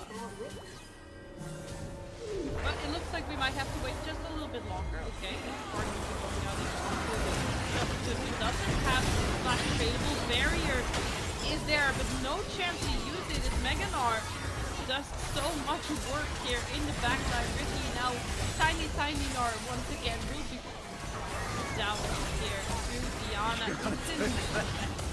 Instant is looking for more, but like, as they try to walk up, they're just gonna get pulled automatically. Oh my god, there's no moving. There's no moving for this. Yeah, the shield is really helpful to make sure that the set goes out. We'll get rooted again. Bard looking. Ash up and available. Arrow is available, not being used just yet. Ash is starting to make her way down to the base, but I think you toss the Ash out here. Yeah, I think Melancholia can clean this. Yeah, she can. They just need some form of engage so that they can go in. But it looks like they're gonna wait until Super actually arrives here. But now Wasi, oh my god, as he decides to engage, Melancholia just goes and steals away the dragon on broad daylight. It's just daylight, Rob. And they just get away too. The Varus does get 1 kill. Iana goes down, but Melancholia just getting in and out smoothly, taking another dragon. That's soul point now. So in 5 minutes, we've already got a Chemtech soul that will be available for Team Melancholia. Yeah. I mean, Melancholia right now getting rotated upon, but she is so aware, so she's just gonna back off. See if the Gromp will remain there. Probably will, but decides to take it back here. I mean, must have quite a bit of funds in the pocket right now. Yeah, there we go. It's a Black Cleaver also locked in. Black Cleaver now is going to be a little bit helpful, but I don't know how much it's going to matter at this point. But at the very least, Melancholia is just absurdly ahead at the moment, just 5-2, and we said like that is exactly what Kafiri wants. Yeah, this is exactly what they need for Melancholia to kind of just run away with the game like they did yesterday. And they tried really well, right, to ban out these picks that were showing up so strong yesterday, and still, I mean, it's so hard to ban out, you know, one specific person.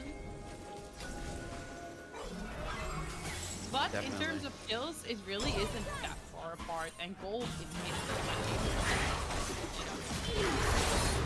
Okay, again. We do have crystal arrows available here. Black as well. There's the arrow going on to Jarvan. Jarvan getting rooted. Goes in for the cataclysm. They managed to get rid of Iana, but it will be the re-engage. Now, as said, from kills, you know, could just go for another engage onto Lux to make sure that they get 3 kills out of this exchange, and surely now the Atakan will go over uncontestedly to Melancholia as well. Yeah, Atakan will be picked up, and man, it's looking a little bit tough. Even getting to the late game doesn't do them a whole lot of favors here. The Poke Bear is not really a late game carry. The Lux also not gonna one-shot this set.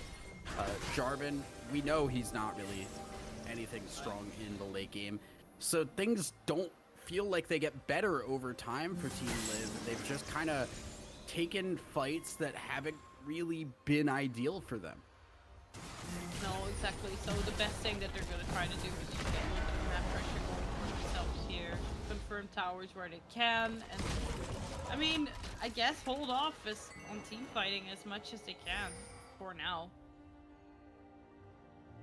Yeah, it's kind of an awkward situation. They'd love to be in a sieging position, but you have to be ahead to siege. Yeah. And you're not getting that right now because you're terrified about the flank potential of Melancholia. Could just show up unannounced and run you down. Yeah, and I mean, as much as I love hot dogs, I don't want to be run down by one, so I would hold off on that.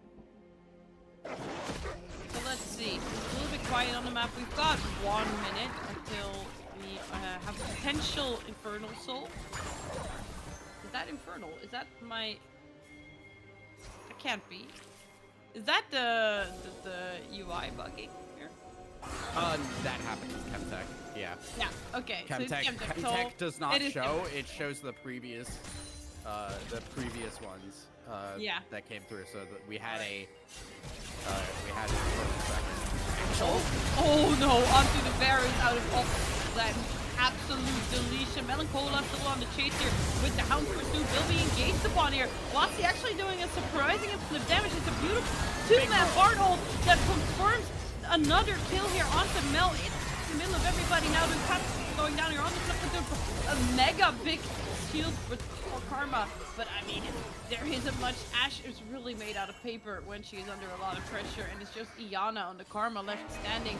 Such a clean snap engage here from the side of Team Liv. The slows are coming. Nara's here. Shield will get Iana out, but what a re-engage from Team Liv. They get pushed on, they lose the Varus immediately, but the Varus isn't DPS in this comp. It is potent, it is damage, but you're not looking for just that long fight. But the Bard ult into the Gnar ult, into the Lux ult, everything worked really well together, and that gives Team Liv a little bit of life in this game. Yeah, it's an absolute wombo combo that you love to see happen. Chemtech was also taken away, so we're not quite on souls yet for Team Melancholia. Now we've got 8 seconds for this Baron to spawn. Vision is being set up here to make sure that it doesn't get snatched away from under their noses.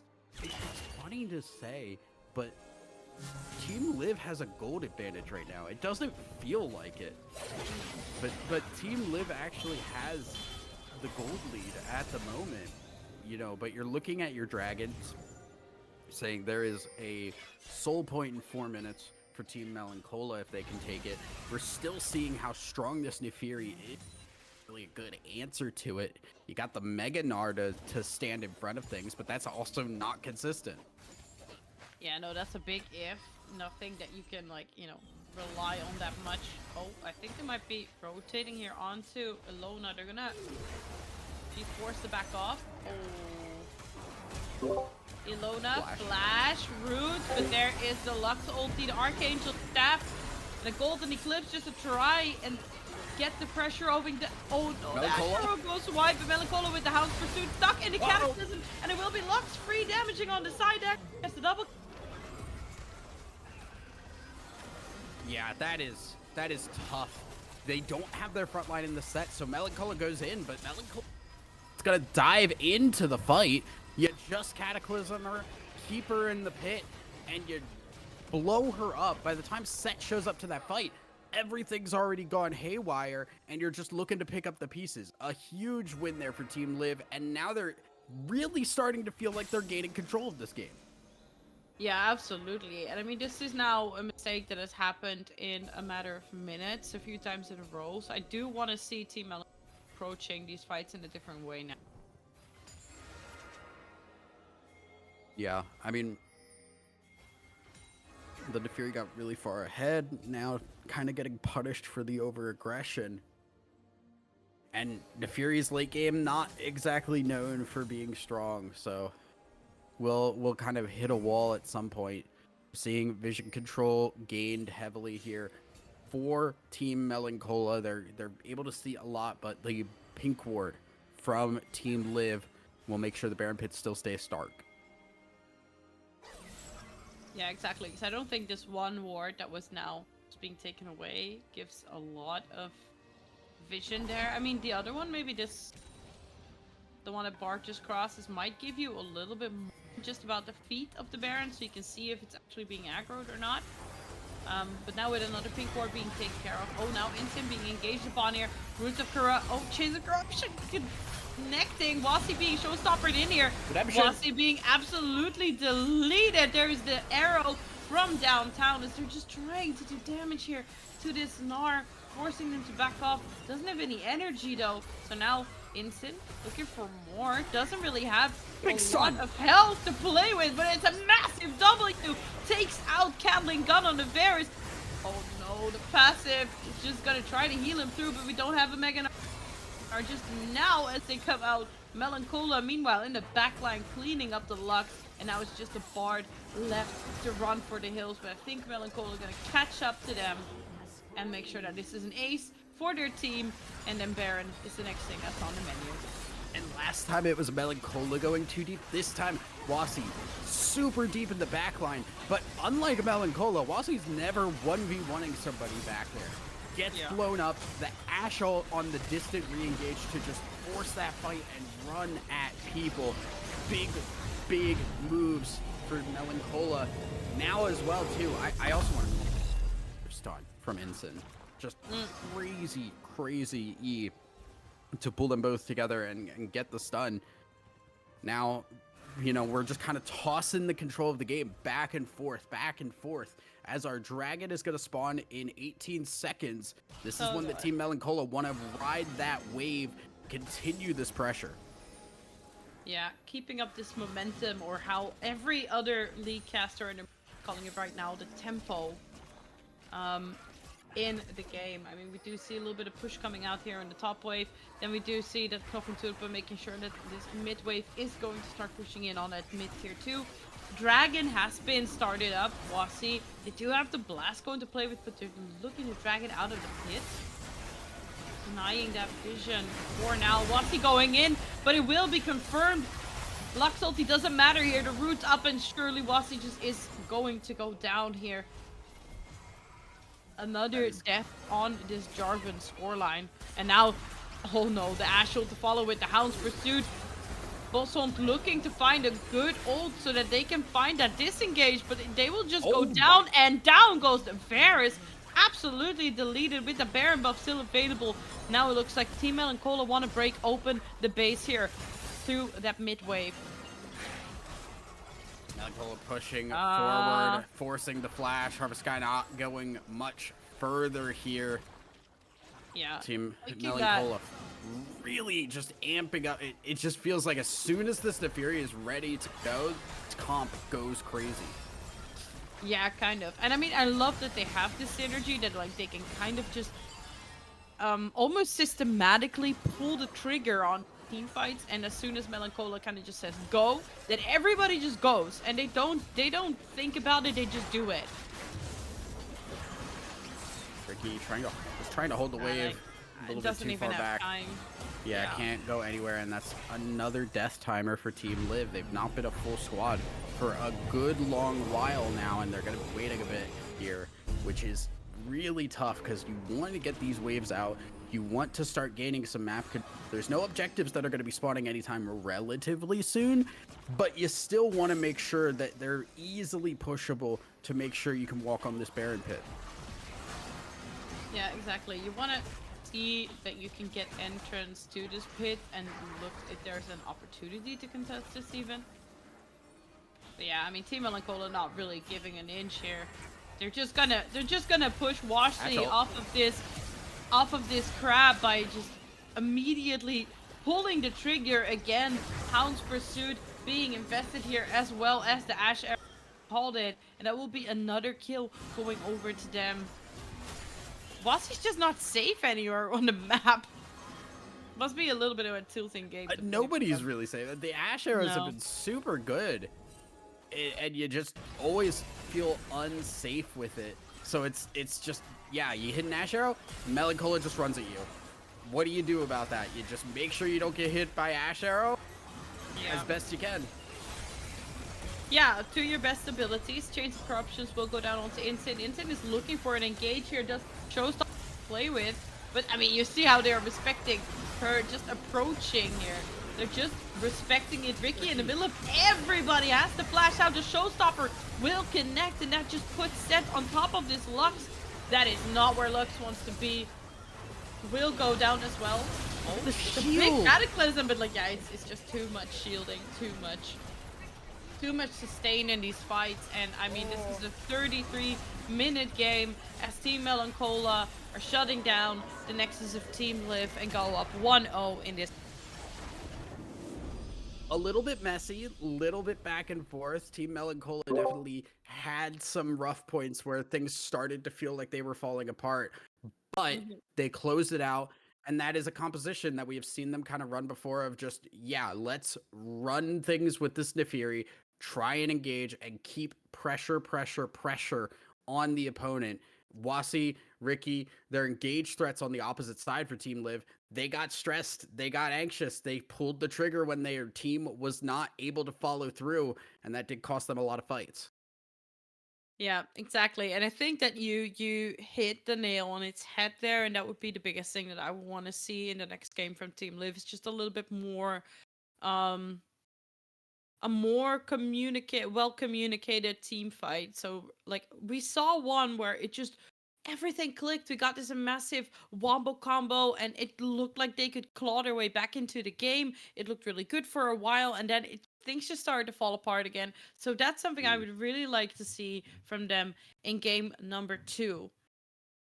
Yeah, we'll have to see. Obviously, the Nefiri is not coming back because it is Fearless Draft, but Yeah. now you're looking at it saying, okay, we can't match that pace. That pace was too fast. You tried to run Lux Varus that also spike in the mid game, and you just never got there. You never hit those spikes. Do you go for a late game kind of composition? Do you try and really put your funds into one player on your team and play around them, kind of go for a snowball? I don't know what the options are for Team Live, but they do need to find something different.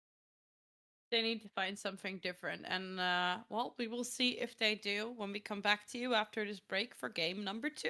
Don't go anywhere.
a not so short, well, a short break this time, actually. A not so long break is what I wanted to say, as we are already back with our draft. Yeah, already underway. Seeing very similar bands here. The Yorick, the Ambessa Team Live just don't want to let that through. Wukong taken away by Team Melanchola. The Olaf as well has been a target ban for Team Live, so not surprising there. Question now kind of becomes, okay, what are we first picking? Because I'm sure Team Live are going to still ban out Melanchola as much as they can. Yeah, Pantheon. It's just kind of Yep. the same bands that we see. So the first pick. I mean, I think it might become a an ADC. Jinx still on the table. Although Jinx I have is to say, we didn't see very strong performance from Knockentulpe on the Jinx. Much stronger on the Ash, but now that's already off of the table. So the Nico will be locked in instead. this does mean Liv can take the Jinx if need be, which is not a bad pickup for them, especially just because it is that meta 80 carry, and we've seen a lot of teams that want to take the Varus will take the Jinx. Sivir Silver. is the pick here, which I'm a little surprised about, but it does give the inclination Team Liv are really looking for this death ball team comp where the Sivir move speed gets them into the fight. Yeah, it's that, or they are afraid that they will like kind of be out macroed again, and like you're not gonna out macro a Sivir. Fiddle, Ooh, the fiddle, Fiddlesticks?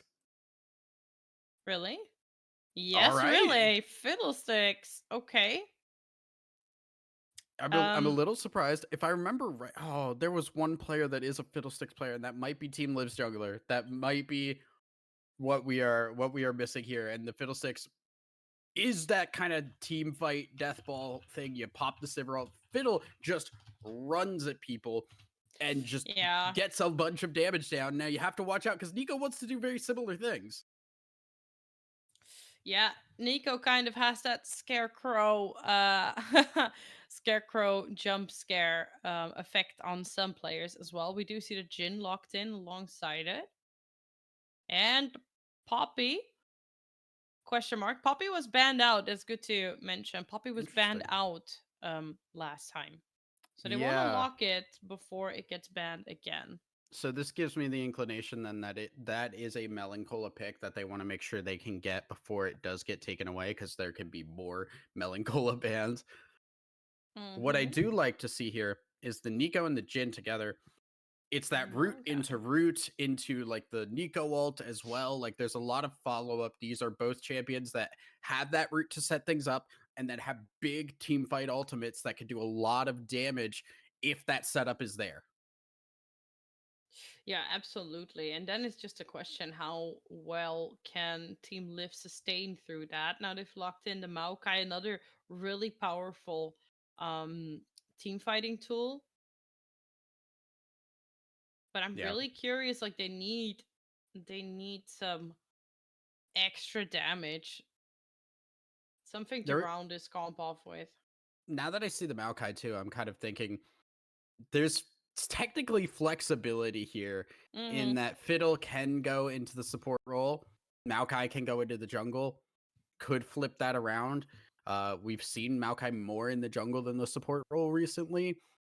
Fiddle, we haven't seen much at all, so it's kind of hard to say, but Fiddle support, I think, has been gaining a little bit of prevalence over the last couple of patches. Yeah. Okay, they're banning out the Galio, so they might be looking for another AP mid here.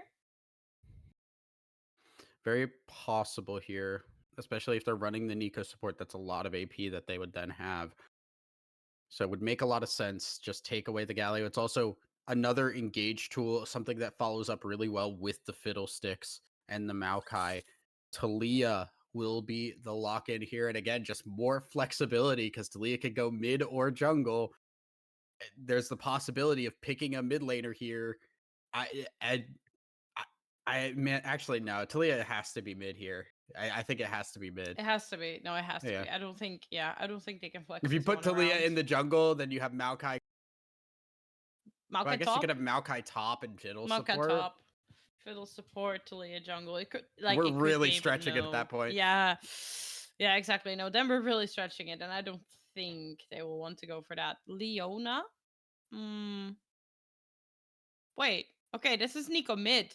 This is Nico mid. Yeah, This the is Leona Nico does, mid. Yeah. Okay, so they want and to go it's for more the setup. Leona engage. It's Yeah. it's more team fight setup. The solar flare, again, Leona could go in, Jin can root, Nico can root, the big AoE ultimates, making things difficult for Team Live to walk forward there. That Nico can buy so much space, and the Trundle likely going to be in the Hmm. top lane, I think. Poppy and Trundle could trade places. It kind of depends. But I think that we have seen more Poppy jungle than we have seen her in the top lane. Say kind of same Yeah. but opposite for Trundle. More Trundle in the top than in jungle. Yeah, exactly. I mean, yesterday at least we did see it like exclusively in top lane. Mm-hmm. So let's see Team Live final pick what they are gonna come up with here. Camille. What do we think? Camille is interesting because that does imply really heavily that they believe the Trundle is going top lane. Camille into Poppy, not a fun time into the top side. You can never engage on the Poppy. She's always got the W to basically stuff whenever you go in. And it's very, very defensive where you'd like to be able to pressure and split push a little bit more. Trundle is going to win that early game, I believe, just through the Q power. But as more items get put on that Camille, there's some really good opportunities to split push. There's also the fact that you have the Hextech ultimatum combined with the Fiddlesticks ultimate or the Maokai ultimate, just a lot of big AoE stuff that you're no longer able to leave. Yeah, I mean it's a lot of things, and we will see how they play it out. But we will come back to you with this game after a short little break. Don't go anywhere.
Okay, possibly our last game for today. On blue side, we have Team Melanchola. On the right side, we have Team Live. Melanchola leading his best of 3 series with 1 in their scoreline currently.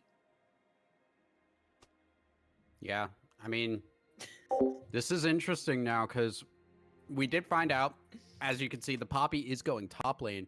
The Camille was picked into this. They saw the Poppy and then picked the Camille, which means they are feeling confident enough that Poppy W is not going to be enough of a deterrent to keep Ricky from winning this lane. Melanchola also a little bit less on a champ that can carry across the game like that Nefiri or like the Yorick that we've seen before, but much more of a, I want to gank early game. I'm a big early game stat champion that can do things, but falls off very, very hard the later the game goes. Yeah, I mean, we will see, as you say, completely different champion for Melanchola. I was thinking that, you know, the Poppy, it was a bit too normal for Melanchola. So I'm not surprised we're going to see the Trundle here coming out. A little bit of trading going here, back and forth in the mid lane. Slight lead for Ilona. Gets that wave cleared out first. Yeah, I mean, we this do actually see it is fiddle support. See fiddlestick support. Yeah, is interesting here, and it can be really annoying, right? Like you just sit in a bush, you hit your E, and you get a fear. It's kind of nice. Yeah, but there's a stun up. I mean, quick level 2 for the side of Team Live. Really good recognition that, hey, walking up, tanking that stun from Ayana is worth doing to be in that spot for the level 2. Take that early damage. Now you have 2 spells, trade it back, and you are on the winning side of things. Exactly. Although we do see that the Jhin, I mean, very long range, has so many ways to just comfortably farm these lanes. Getting a little bit of a lead here. Trundle is in the area, so... Trundle can gank very early, so yeah. Wouldn't be surprised. But there is the Fiddlesticks ward to spot out the possibility of the gank right now. Yeah.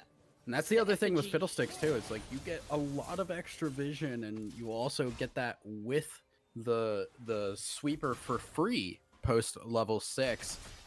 They're aware something is up. They saw how much Ayana pushed up, and they are backing away now that they know the Trundle is near. Yeah, that they do know the effigy as well. Spotted it out. First blood, on the other hand, will be picked up here by Instant. Onto that Camille. Wasi still looking to put... Oh, thank you, production. Yeah, we're gonna see. I want to see what happened here, because what? Yeah.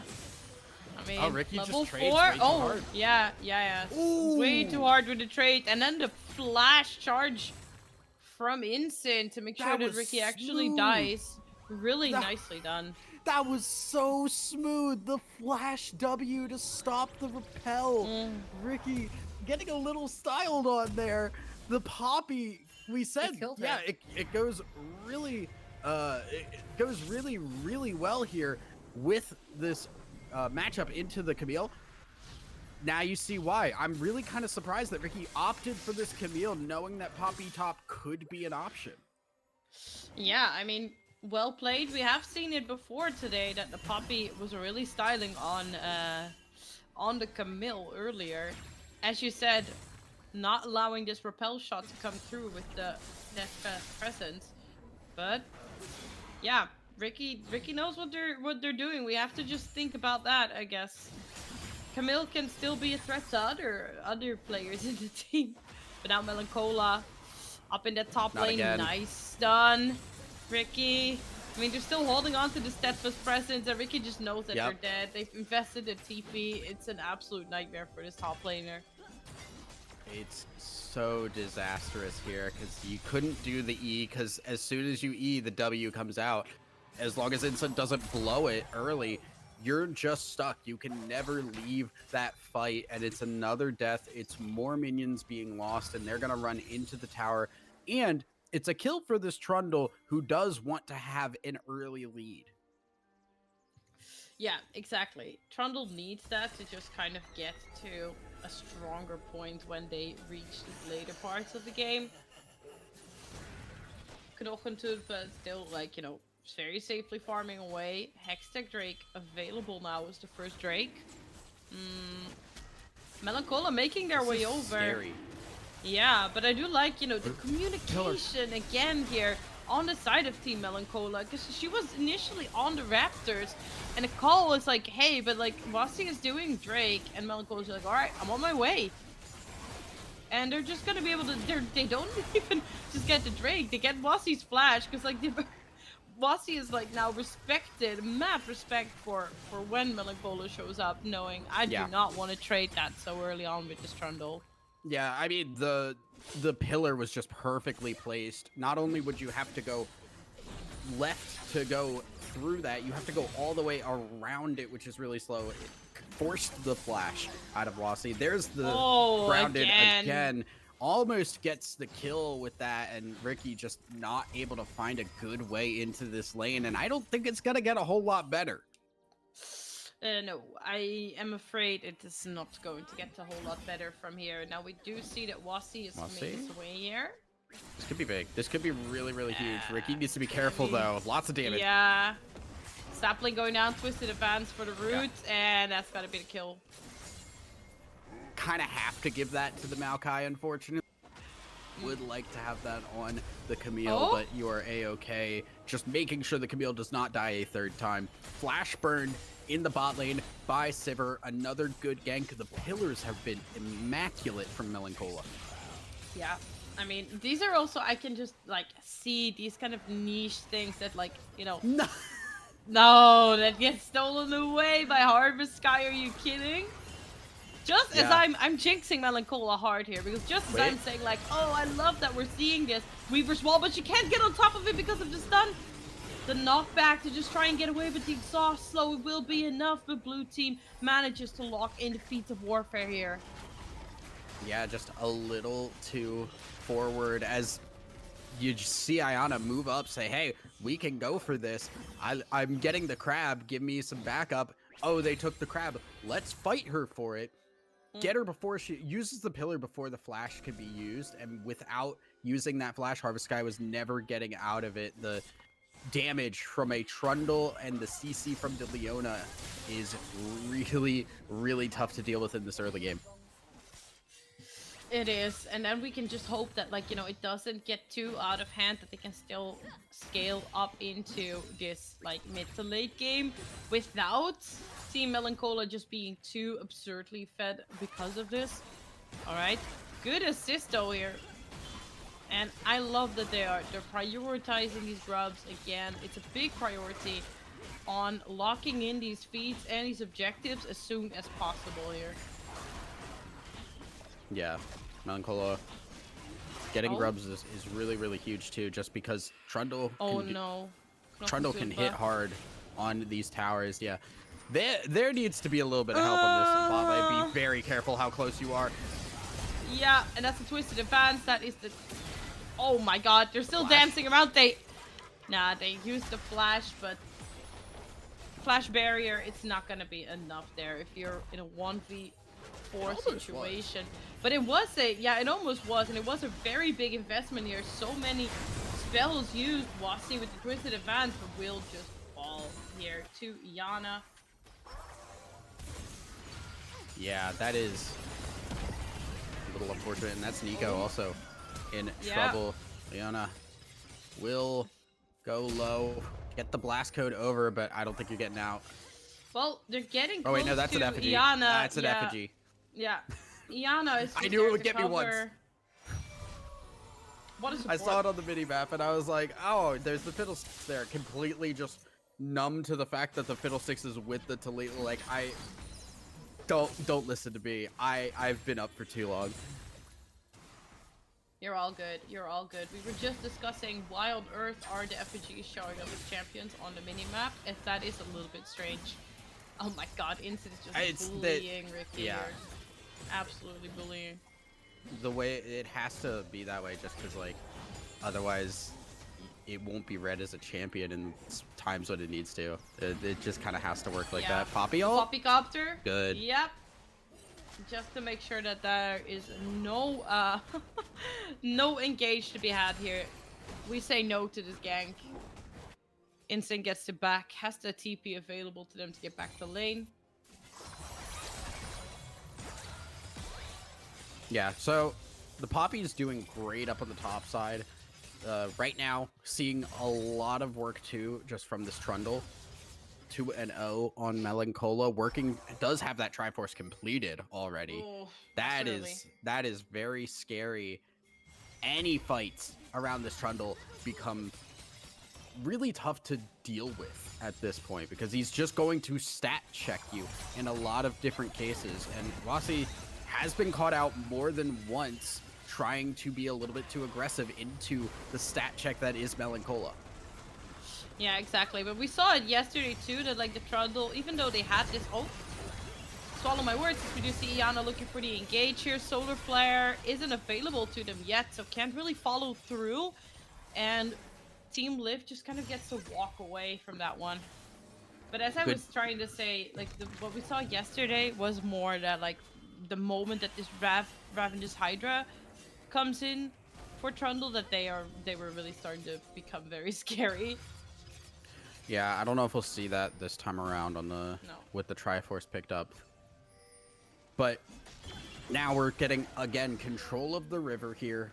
Thanks to that pressure in the mid lane. Now, Jhin has not been able to push bot lane, which means we do see Dunn, who's going to show up here on that bottom side. There is the possibility to harass them for this, but it is still very scary. That is a very strong Trundle, and getting split up by that pillar would be a death sentence. Yeah, it would be. We see the insta TP from Instant back to that top lane as they are done assisting this dragon now. Nice stun, good damage. I mean, it's good damage. Once again, the pillar to block from getting on the Weaver's wall. Harvest Sky forced to run for the hills here. I'm angry if I'm Talia. Oh yeah, I would be. Like, I'd be so tilted. It's like you have to hit the knock-up part of the pillar. You have to like hit the pillar directly in order for that to work there. And now, again, the Jhin left alone. Yeah, we do have Curtain Call this time around though, but barrier available, just doesn't want to get hit by the doesn't want to get hit by the sap lane. Understandable, but like gotta fall. It will be the Fiddle actually picking up the kill this time, but it will be first tower going down for Team Melanchola, locking in the feats here. Nice grounded once again from this Poppy. Instant doing so much work to deny Ricky the disengage, and Melanchola will shut her down, put her in a grave, and that opens up even more push for this Poppy in the top lane. Unfortunately, this Camille just has not worked out the way that Team Liv have wanted it to. It's gotten stuffed really hard by the Poppy. The gank pressure has also been really good, and with the with all of those tower plates going down as well, this Poppy has the CS lead, has an advantage pretty solidly here at this point. And Poppy's just going to now be able to move around the map and be that setup, that stun. You can put the Trundle pillar up and Poppy stun into it. Yeah, absolutely you can. It's a nice little gimmick, but you can do it. And it makes me wonder as well, like, was there ever the opportunity for a lane swap a little bit earlier, perhaps, just to make sure that maybe Camille gets to, I don't know, play the game? Yeah, I almost, to a degree, think you have to just drop the Camille at this point and say, you're on your own. Just survive, keep Poppy from pushing towers as best you can.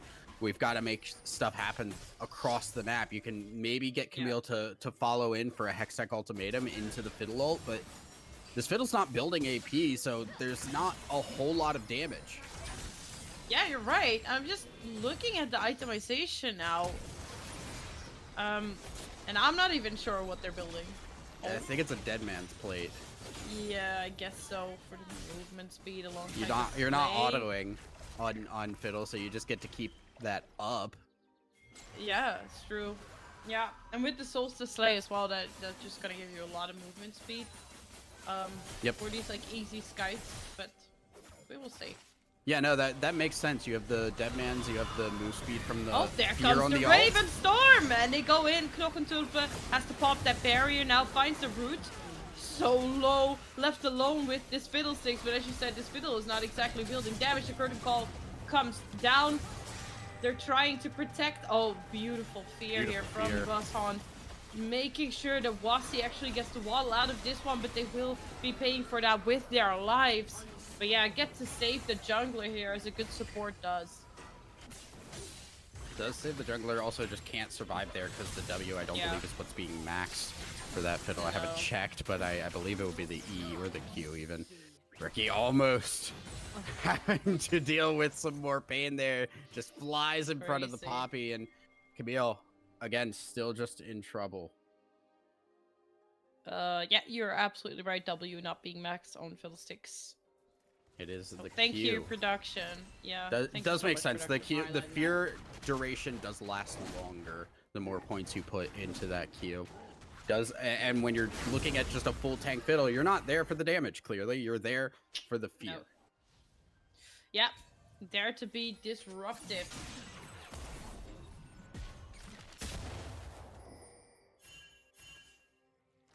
Oh, it does not increase the fear. I'm wrong. My apologies. It increased the percent health. Wait, does it? It does. Okay, I was right. Yeah, okay. yeah. You showed it, and I thought that meant I was wrong. I thought I was being called out. Yeah, no. You were not being called out. Our eye in the sky has got you covered when showing these things off for production value. And now Insyn has found their way on top of Wasi. Harvest Sky though there to assist.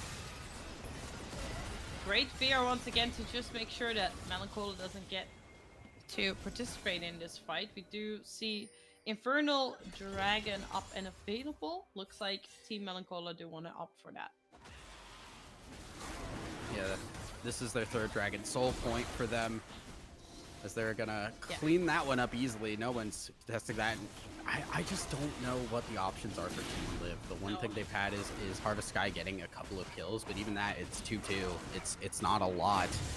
Everything kind of working out pretty decently for Team Melancholia, and when you're getting out split pushed on the Camille, you're getting Nico just shoving this lane in on the Talia, you're getting your bot lane going decently with this Leona and the Trundle roaming around the map. I don't know what your answers are at this point. I'm trying to think about it, and I have nothing for you here. I really don't. Alright. Oh, Bolson finds the fear here. Iana looking for that engage. The stun comes down. There's a route to follow, and look at that Jin just being able from so far to be able to pick up the kills here. They're looking for Liv as well. It will not matter. They will go down. Instant actually taking a fair amount of damage from Ricky here, but again, oh, no way! No way, Instant with the flash and the steadfast presence again will just make sure that Ricky does not get to play the game.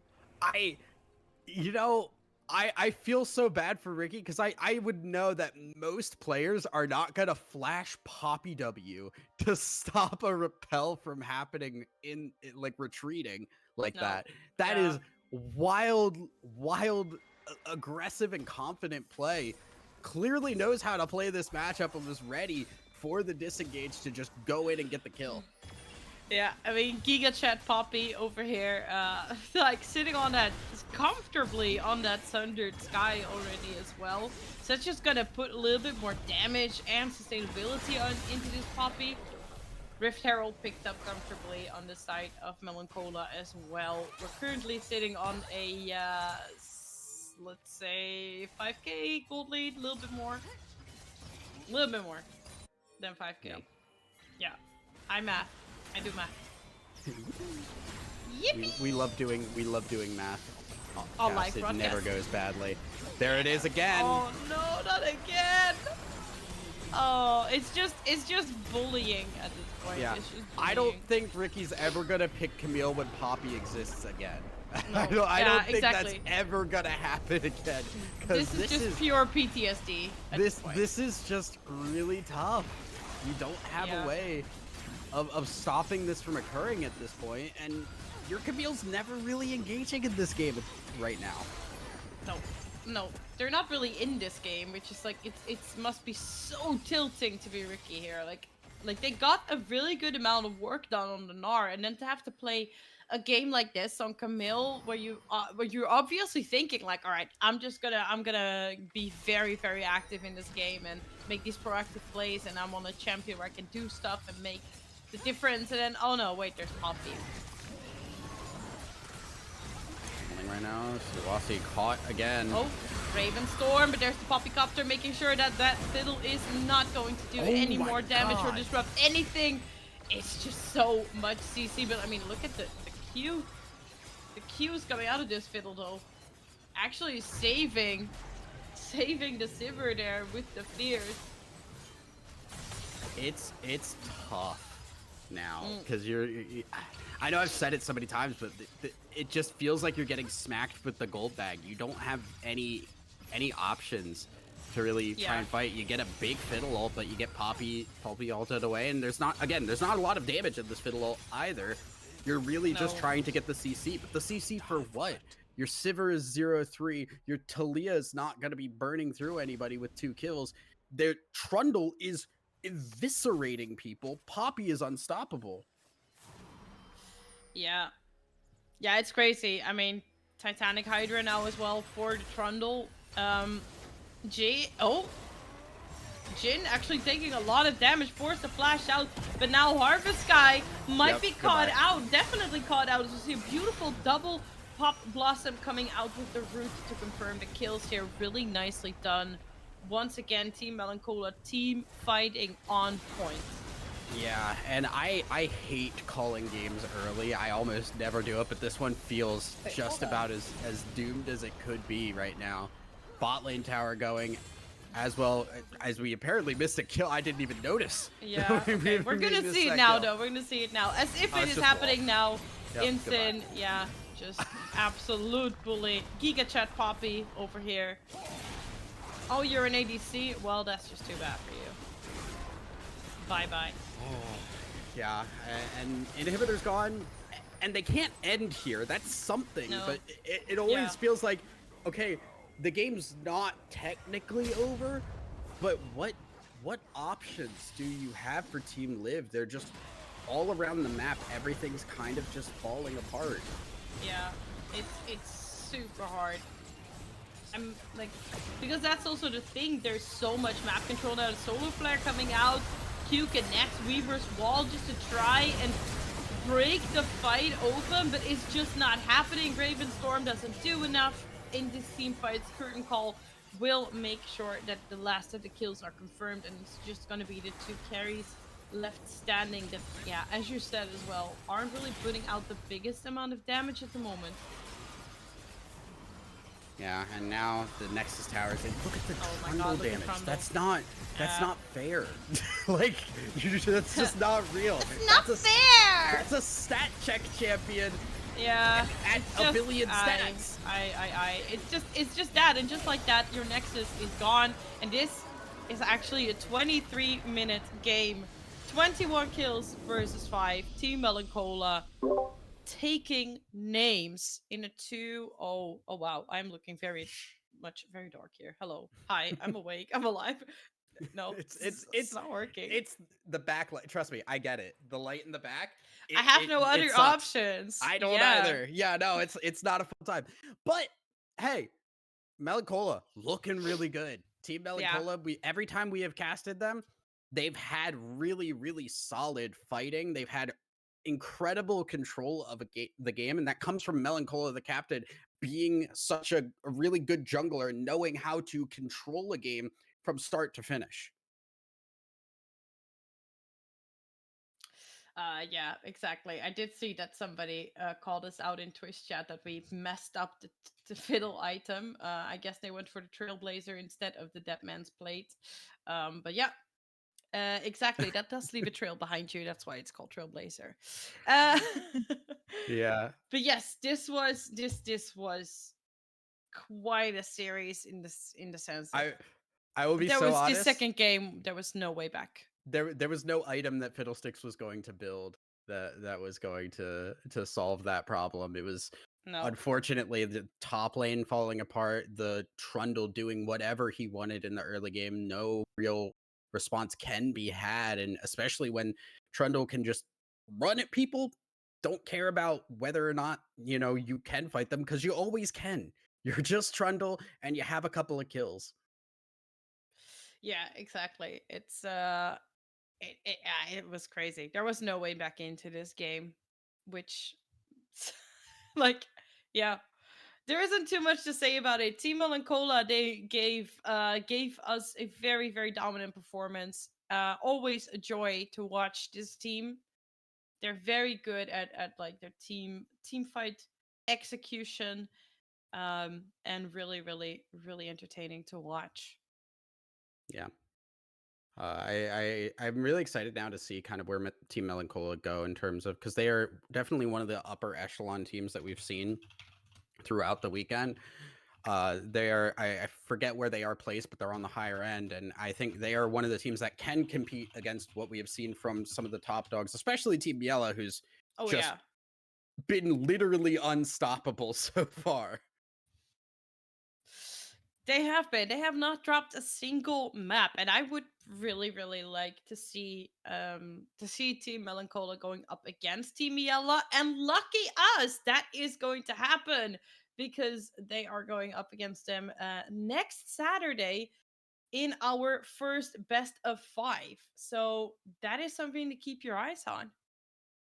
Yeah, next weekend is where things get really spicy, and we start to see Exactly. who's getting into the finals, who's going to start getting close to winning more of, or winning some of those prizes. So keep your eyes and ears open. Should be, I believe, same time next weekend, if I'm remembering right. Yes, should be same time. If we don't have any delays, we should be starting on Saturday, next Saturday at 12, and we of course hope to see you all there.